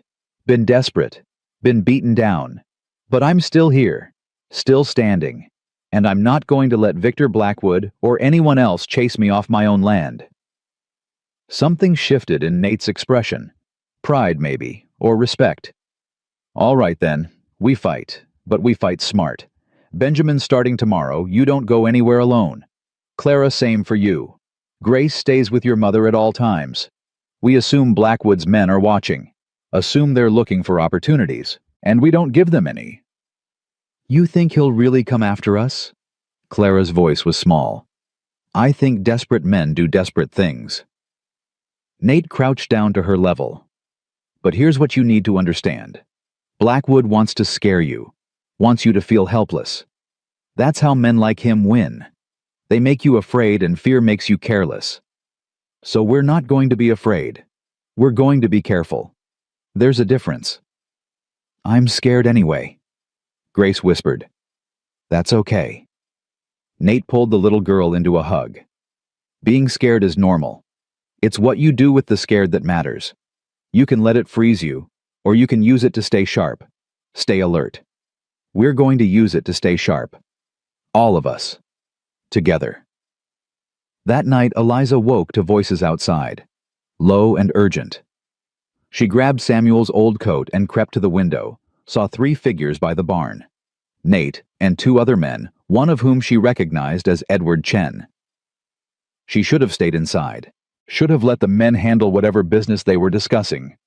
But the fear from earlier, the weight of Victor Blackwood's threats, and Jack Hollis's promise of revenge drove her outside before she could think better of it. "Watching the property," Edward was saying as she approached. "My cousin saw them yesterday, 2 men, rough-looking, sitting horses on the ridge above your creek." Blackwood's men. Nate's voice was grim. "Seeing what we've got, planning their move." "There's more." The other man spoke up. Eliza recognized him now as Jacob Stone, the town marshal, tall and weathered with a badge that caught moonlight. "I got word from the territorial marshal's office. There's been complaints filed against you, Mrs. Hartwell. Trespassing, property damage, theft." "What?" Eliza's voice came out sharp. "That's impossible. I haven't left my property except to work at Chen's store. How could I?" "You couldn't." Marshal Stone's voice was gentle. "These are false complaints, ma'am. Manufactured, but they're official, filed with the territorial office, which means technically I could arrest you, take you to the county seat for trial." "Let me guess." Nate's voice was cold. "Victor Blackwood filed these complaints." "His lawyer did, but yes." The marshal pulled out a folded paper. "I'm supposed to serve you with this summons, Mrs. Hartwell. Appear in court next month to answer charges." "And if she appears?" Nate asked. "What happens to her children while she's gone? Who takes care of the ranch? Property would likely be seized pending trial." Marshal Stone's face was troubled. "Standard procedure in cases where the accused can't maintain their holdings. Blackwood would probably offer to purchase it at auction, for pennies on the dollar." So this is his play. Edward's anger was palpable. Force her to court, take her property, all legal and proper. There has to be something we can do. Nate turned to the marshal. "Some way to fight this." "There is." Marshal Stone looked at Eliza. "Don't go. Ignore the summons. Force them to come arrest you here on your property in front of witnesses. Make Blackwood's corruption visible. Sometimes the best defense is making your enemy show his true face." "But that means when they do come," Eliza started. "It means we're ready." The marshal's voice was firm. "It means the whole town knows what's happening, knows it's wrong. And ma'am, public opinion matters. Even territorial judges have to face voters eventually." "What if public opinion isn't enough?" Eliza's voice shook. "What if Blackwood wins anyway? What happens to my children?" "He won't win." Nate's voice was absolute. "We won't let him." "You can't promise that." "Yes, I can." He turned to face her fully. "Eliza, I've been a coward for 4 years, running from what I did, running from responsibility, running from anything that might require me to stand and fight. But I'm done running. You stand? I stand with you. Blackwood wants this ranch, he's going to have to go through me first, and I promise you that's not going to be easy." Marshal Stone cleared his throat. "Mr. Cross, I appreciate the sentiment, but you should know I did some checking on you. Know about what happened in Texas. Know about Jack Hollis looking for you. If Blackwood's men find out you're here, they might use that, might bring in Hollis, turn this into something bigger than a land dispute." "Let them try." Nate's jaw set hard. "I'm not hiding anymore. Not from Hollis. Not from Blackwood. Not from anyone. I made mistakes. I'll answer for them. But not until these people are safe. Not until Eliza and her children have what they need." Edward clasped Nate's shoulder. "You're a good man, Cross. Ruth and I will spread word. Make sure people know what Blackwood's doing. Make sure when trouble comes, you're not facing it alone. Appreciate it." Nate shook his hand. "But you be careful. Blackwood's got money and influence. He could make things hard for you." "Let him try." Edward's smile was grim. "I've been running that store for 20 years. Blackwood needs me more than I need him. And I'm tired of watching good people get crushed by bad men with expensive suits." After they left, Eliza stood in the cold with Nate neither speaking, both lost in thought. "I'm sorry," she finally said. "Sorry you got dragged into this. Sorry your life got complicated because you stopped to help us." "My life was already complicated." Nate's voice was soft. "You just gave it meaning. There's a difference. Nate. Eliza, I need to tell you something. He turned to face her, and in the moonlight, his eyes were dark and serious. When I stopped at your door that first day, I was planning to keep riding. Was planning to drift through Wyoming and end up somewhere north. Somewhere cold and empty, where I could disappear. I was tired, Eliza. Tired of carrying guilt. Tired of waking up every morning knowing I'd killed a man and destroyed his family. I wasn't looking for redemption. I was looking for oblivion. He took a breath. Then I saw you in that street. Saw your children hungry and scared. Saw the whole town turn their backs while you begged. And something in me broke. Or maybe something in me healed. I don't know which. But I knew I couldn't keep running. Knew I had to stop. Had to try to do something right, even if I'd done so much wrong. You've done everything right. Eliza's voice was fierce. Everything. My children are fed because of you. My ranch is still standing because of you. We're alive because of you. And now I've brought you more trouble. Jack Hollis, Victor Blackwood, all of it connected to me. No. She grabbed his arms, forced him to look at her. Blackwood was coming whether you were here or not.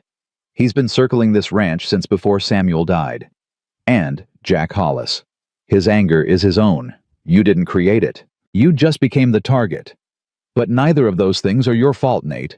Neither of them are reasons for you to leave. Then what are the reasons to stay? His voice was barely a whisper. Because I'm falling in love with you, Eliza. And that scares me more than Hollis or Blackwood or anything else. Because loving someone means you can lose them. Means you can fail them. And I don't know if I can survive failing again. The words hung between them raw and honest and terrifying. Then we don't fail, Eliza heard herself say. We fight. Together. And if we fall together. But Nate, I can't do this alone anymore. Can't pretend I don't need you. Can't pretend you're just hired help or temporary or anything except what you actually are. And what's that? Essential. The word came out fierce. You're essential, Nate Cross. To me, to my children, to this ranch and this life and everything we're trying to build. So stop trying to protect me from you and just stay. Really stay. Not for a month. Not until the work's done. Just stay. He kissed her then. Quick and almost desperate, his cold lips against hers, his hands cupping her face like she was something precious he'd almost lost. When he pulled back, they were both breathing hard. I'll stay, he said. God help us both. I'll stay. They went inside together, hands joined, and found all three children awake and watching from the doorway. About time, Clara said, trying to sound adult and failing through her grin. Benjamin just nodded, satisfied, and Grace launched herself at both of them, wrapping her small arms around both their legs and holding on like she'd never let go. We're a family now, the 4-year-old announced. A real family. Right. Eliza looked at Nate, saw her own hope and fear reflected in his eyes. Right, she said. A real family. The next week passed in tense preparation. Nate worked from dawn to dusk, fortifying the ranch like he was preparing for siege. He reinforced the barn doors, fixed the broken shutters on the cabin windows, even built a small storm cellar behind the house just in case. Marshal Stone stopped by twice, checking in, making his presence known. Edward and Ruth brought supplies more than Eliza could afford, refusing payment. Neighbors she barely knew suddenly started finding reasons to ride past, to wave, to stop and chat. The community was circling wagons, she realized, protecting their own against outside threats. But Victor Blackwood's men were circling too.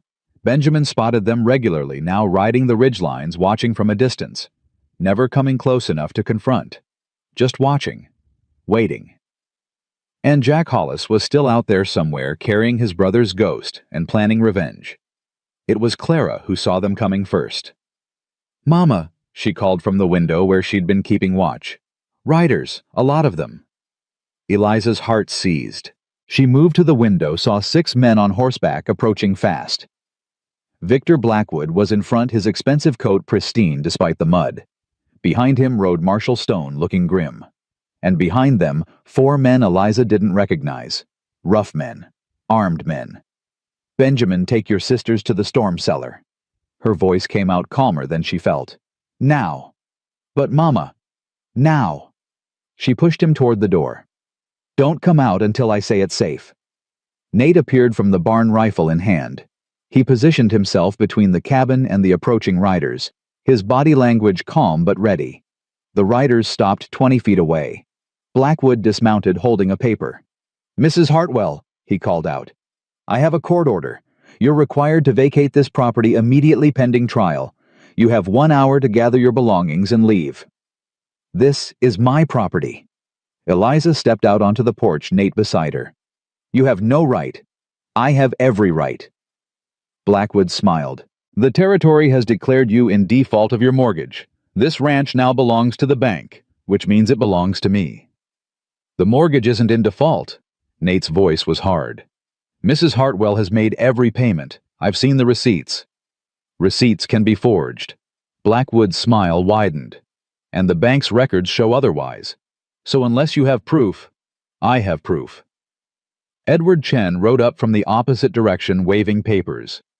"Original loan documents, payment records, all of it verified by the territorial office in Cheyenne. Mrs. Hartwell's mortgage is current Blackwood.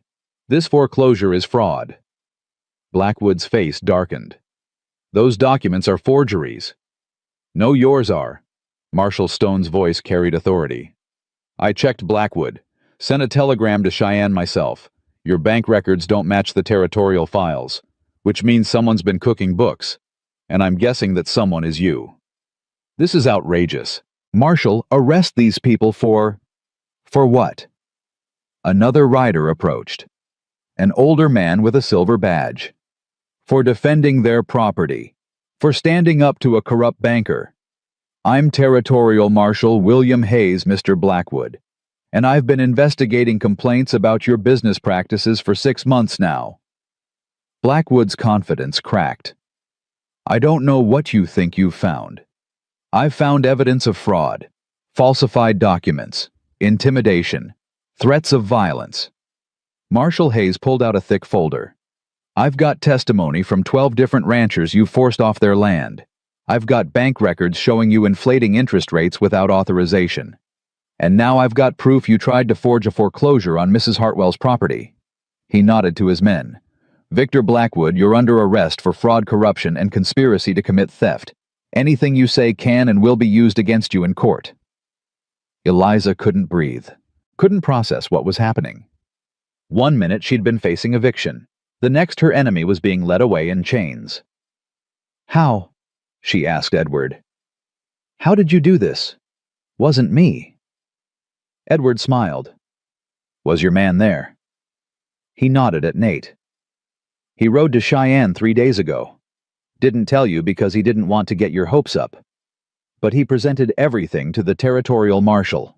Your payment records, Blackwood's threats, all of it. The marshal was already investigating Blackwood for other complaints. Nate's evidence was the final piece." Eliza turned to Nate. "You went to Cheyenne. That's a 2-day ride. When did you—" "When you were at the store." He looked almost embarrassed. "Figured you had enough to worry about without adding my maybe-it-will-work plans. But I couldn't just sit here and watch Blackwood take your ranch. Had to do something."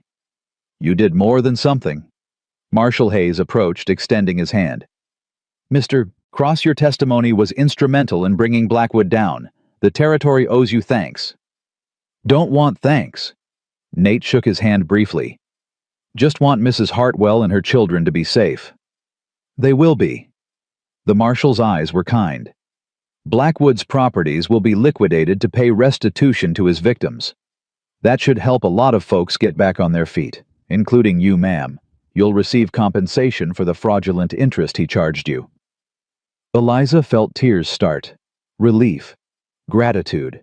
Overwhelming emotion she couldn't name. "Thank you. Thank you all." "Thank your man there." Edward clapped Nate on the shoulder. "He's the one who made this happen." After they left after the immediate crisis was over, Eliza just stood there shaking.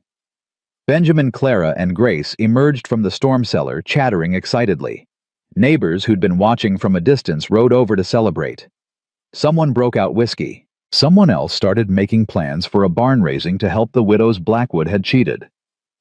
Through it all, Nate stood slightly apart, uncomfortable with the attention-deflecting praise. Eliza found him later behind the barn, checking on Willow. "You saved us," she said simply. "Again." "Just did what needed doing." "No." She moved closer. "You did what no one else thought to do. You fought back. You took on a powerful man who'd been terrorizing this whole valley. And you won." "We won," he corrected gently. "Community won. Marshall Hayes won. Justice won. I just pointed them in the right direction. Don't diminish what you did." Her voice was fierce. "Don't pretend it doesn't matter. Because it matters, Nate. It matters more than you know." He finally looked at her. Really looked at her. "I was scared the whole time. Riding to Cheyenne, presenting evidence, hoping Hayes would listen. I kept thinking, what if I'm wrong? What if this makes things worse? What if I fail and Blackwood destroys her anyway?" "But you didn't fail. You succeeded." "This time." His voice dropped. "But what about next time? What about Jack Hollis? He's still out there, Eliza. Still planning. Still angry. And I can't ride to Cheyenne to fix that. Can't present evidence or call in marshals. That's just me and him and 4 years of grief. Then we'll face it together." She took his hands. "Whatever comes, whenever it comes. Together. You keep saying that word." "Because I mean it." She pulled him close, rested her head against his chest, felt his arms come around her. "I love you, Nate Cross. And I know it's too soon. I know Samuel's barely cold. I know all the reasons this is wrong. But I don't care. I love you, and I'm not going to apologize for it." His arms tightened. "I love you too. God help me, I love you too." They stood there holding each other while the celebration continued in front of the cabin. And for the first time in months, Eliza let herself believe that maybe, just maybe, they were going to be all right. But peace never lasted long in Wyoming territory, and their moment of triumph was shorter than either of them hoped. Jack Hollis came on a Tuesday morning 3 weeks after Blackwood's arrest, riding alone through fresh snow that had fallen overnight. Eliza was at Chen's store. Benjamin and Clara were in town picking up supplies. Only Grace was home playing with her doll by the fire, while Nate repaired harness leather at the kitchen table. He heard the horse before he saw it. Rose slowly setting down his tools, moving to the window. One rider, familiar silhouette, the scarred face that had haunted his dreams for 4 years. "Grace." Nate kept his voice calm. "I need you to go to the storm cellar. Right now. Don't ask questions. Just go." "But Mr. Cross." "Now, sweetheart, please." Something in his tone made the 4-year-old obey without argument. She grabbed her doll and ran her small feet pattering across the floor. Nate waited until he heard the cellar door close, then picked up his rifle and stepped outside. Jack Hollis dismounted slowly. He wasn't wearing a gun that Nate could see, but that didn't mean he wasn't armed. Men like Jack always had weapons. The question was whether he planned to use them. "Deputy Cross." Jack's voice was as cold as the wind. "Been looking for you." "Found me." Nate kept the rifle pointed down but ready. "What do you want, Jack?" "What I've always wanted. Justice for my brother." "Your brother pointed a gun at a child. I did what I was trained to do." "With a gun that wasn't loaded." Jack took a step closer. "With a desperate man who just wanted to feed his family. You didn't give him a chance, Deputy. Didn't try to talk him down. Just pulled your trigger and ended him. I gave warning. I aimed for his shoulder. He moved." Nate's hands tightened on the rifle.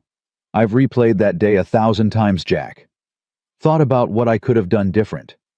But the truth is, I made the best decision I could with the information I had, and I've been paying for it every day since." "Not enough." Jack's voice went hard. "Your guilt doesn't bring Daniel back, doesn't feed his children, doesn't undo what you did." "No, it doesn't." Nate lowered the rifle completely, let it rest against the porch rail.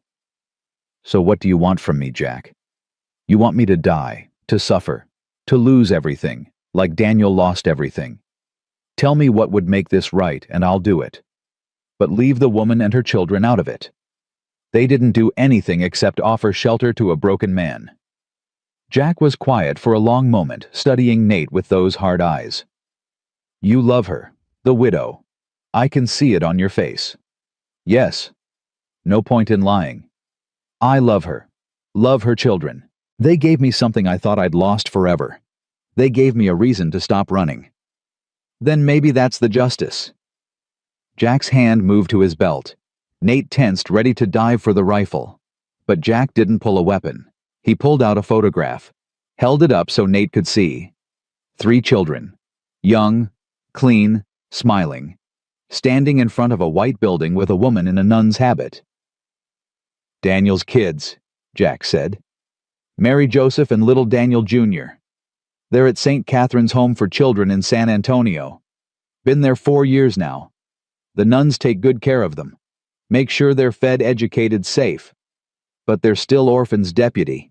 Still growing up without their father." Nate felt his throat close. "I'm sorry. God, Jack, I'm so sorry." "Your sorry doesn't help them." Jack put the photograph away. "But maybe your money could.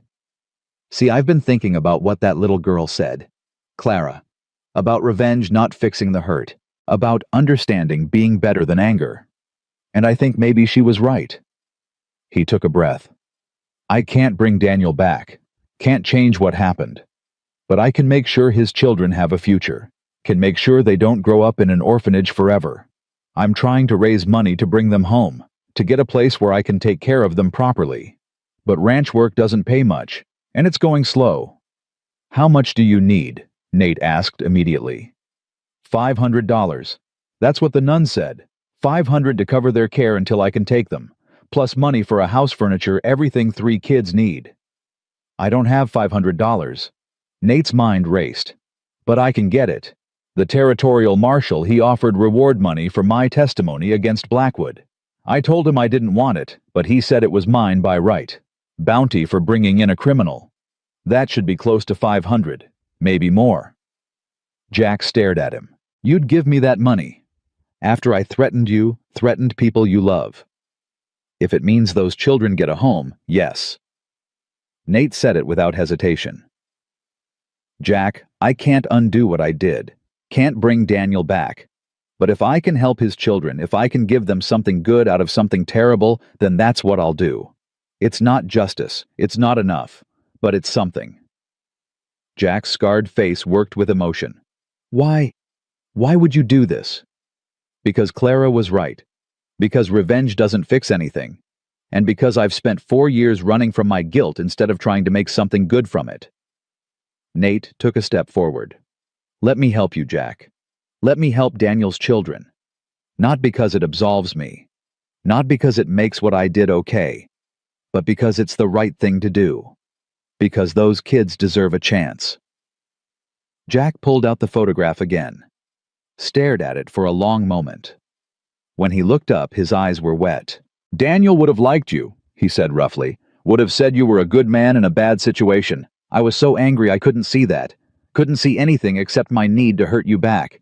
But maybe—" He stopped, started again. "Maybe it's time I stopped being angry and started being the uncle those kids deserve. The uncle who brings them home instead of chasing ghosts. You're a good man, Jack Hollis." Nate extended his hand. "Your brother was lucky to have you." Jack took the hand, shook it firmly. "I'm sorry. For threatening your people. For making you live in fear. For all of it. I understand why you did it." Nate gripped his hand hard. "And I don't blame you.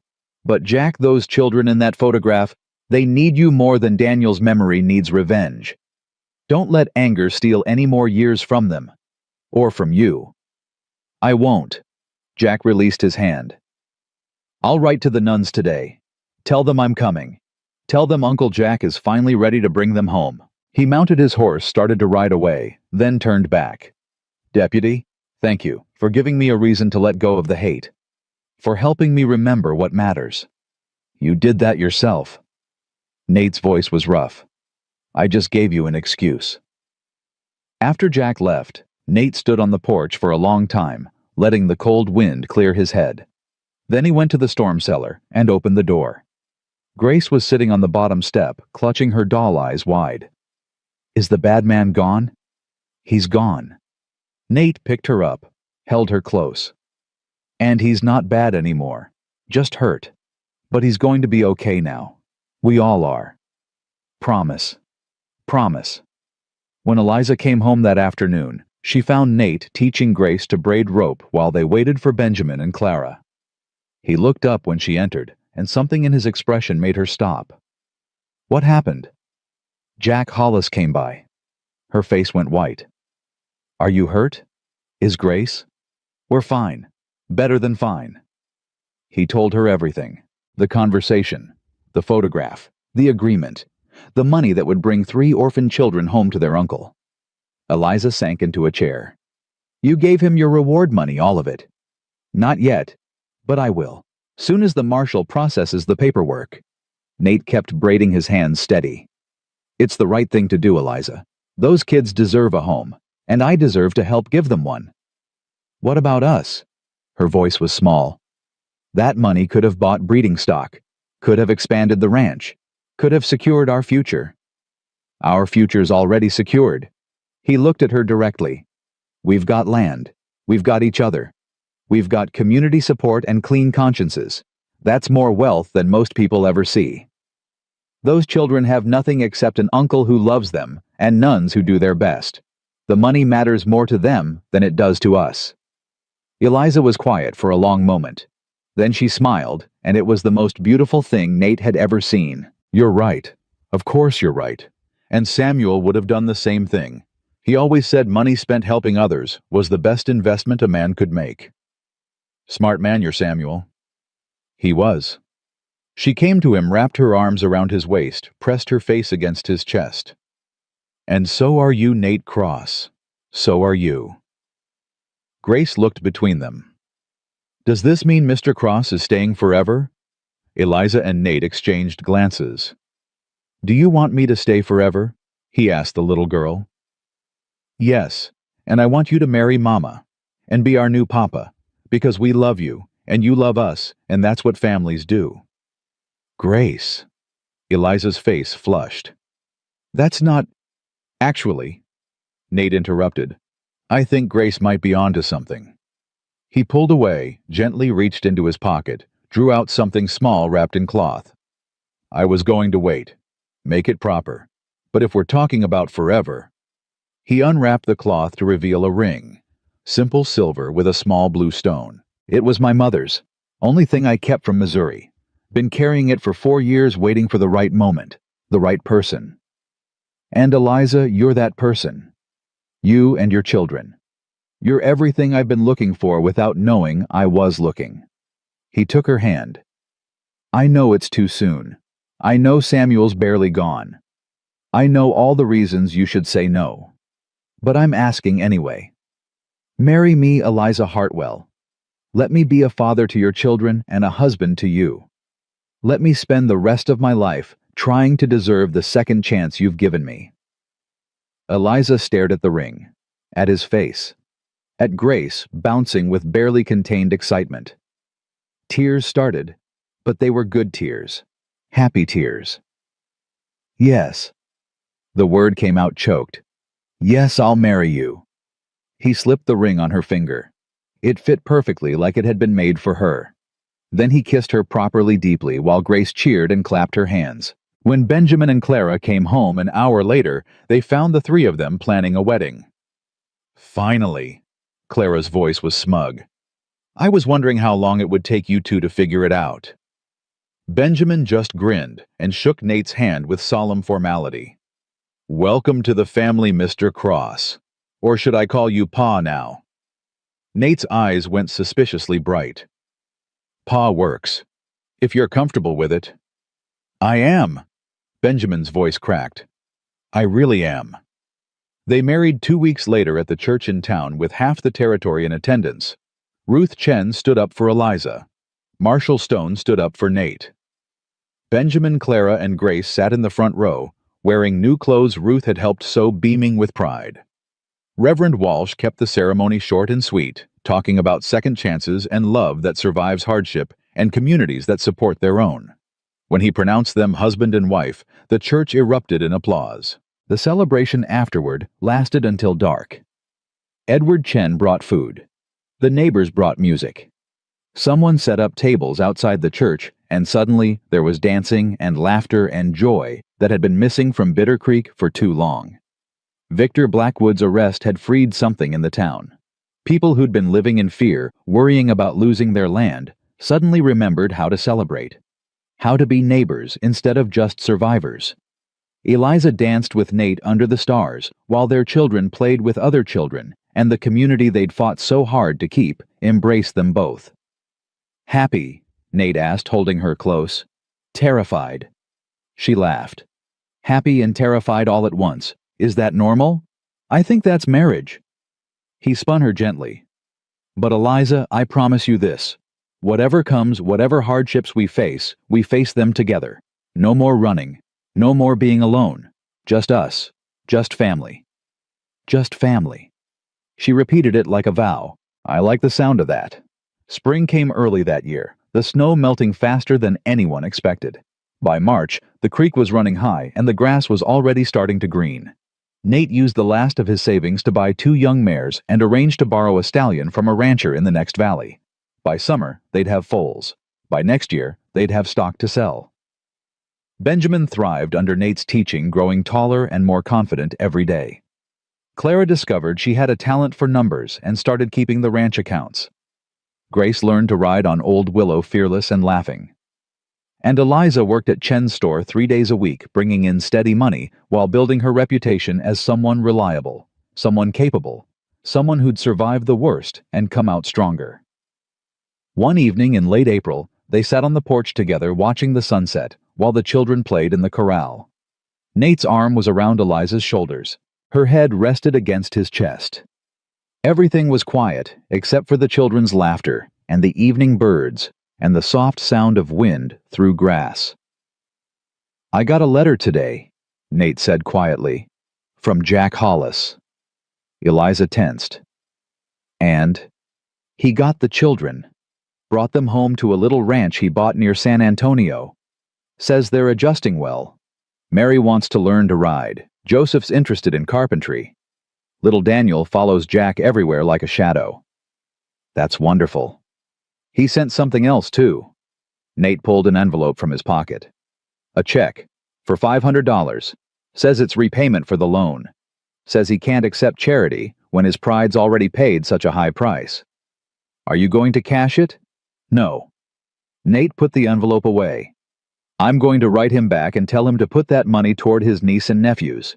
Tell him their education and future matters more than settling debts.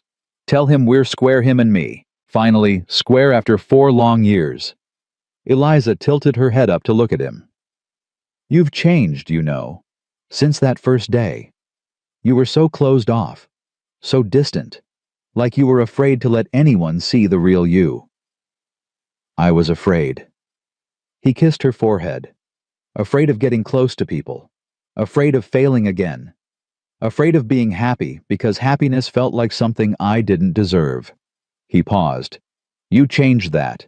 You and these children. You taught me that second chances are real, that redemption isn't about erasing the past, but about building a better future despite it. We taught each other. Eliza's voice was soft. I was drowning, Nate. Literally drowning.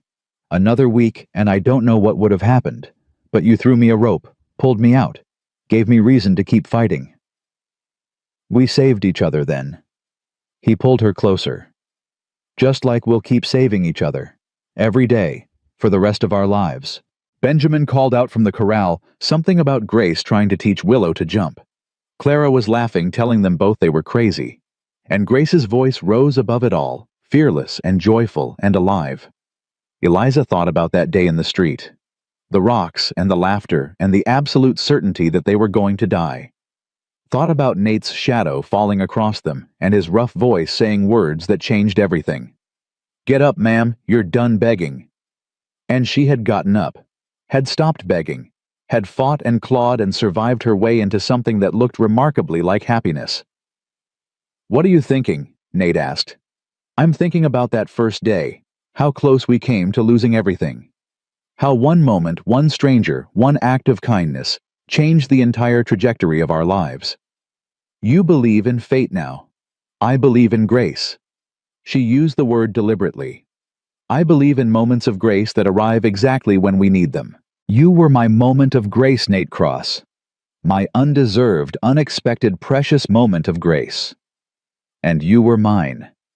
He kissed her properly deeply while the sun set fire to the horizon, and their children played, and the ranch that had almost been lost stood solid and secure around them.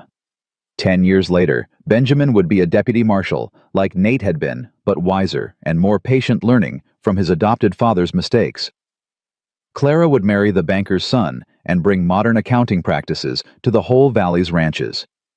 Grace would become the best horse trainer in 3 territories, with clients coming from as far as Denver to work with her. And Eliza and Nate would add 3 more children to their family, a boy named Samuel, who had his father's eyes, and twin girls, who kept everyone running and laughing and grateful for the chaos that came with love. But that was all in the future, unknown and unpromised. Tonight, this moment was enough.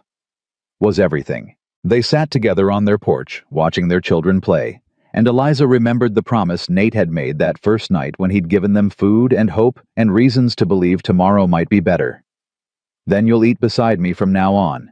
And they had. Every single day. Through hardship and triumph, through fear and joy, through every challenge life threw at them, they had eaten beside each other, had stood beside each other, had loved beside each other. That was the promise that mattered. Not the grand gestures or the dramatic rescues, but the daily choice to show up, to stay, to keep choosing each other even when it was hard. Especially when it was hard. "I love you," Eliza said suddenly fiercely. "I love you so much it scares me sometimes." "I love you too." Nate's voice was steady, certain. "And Eliza, you don't have to be scared anymore. I'm not going anywhere, not ever. This is where I belong. With you, with them. This is home." Home. The word settled over them both like a blessing. They'd started with nothing but hunger and desperation, and a stranger's unexpected mercy. They'd built something real from that foundation, something that would last beyond them, beyond their children, maybe beyond memory itself. They'd built family. They'd built love. They'd built home. And that was everything. That was enough. That was more than either of them had dared hope for when Nate Cross knocked on Eliza Hartwell's door and asked for water on a frozen Wyoming morning. The sun finished setting. The children came inside for supper. The family gathered around the table that was finally big enough, passing food and sharing stories and filling the cabin with warmth and laughter and the particular kind of magic that happens when broken people find each other and decide to be whole together. And if you listened carefully underneath all the noise and joy, you could hear an echo of that first moment when everything changed. When a desperate woman begged and a drifter said the words that would save them both. "Then you'll never eat alone again." She never did.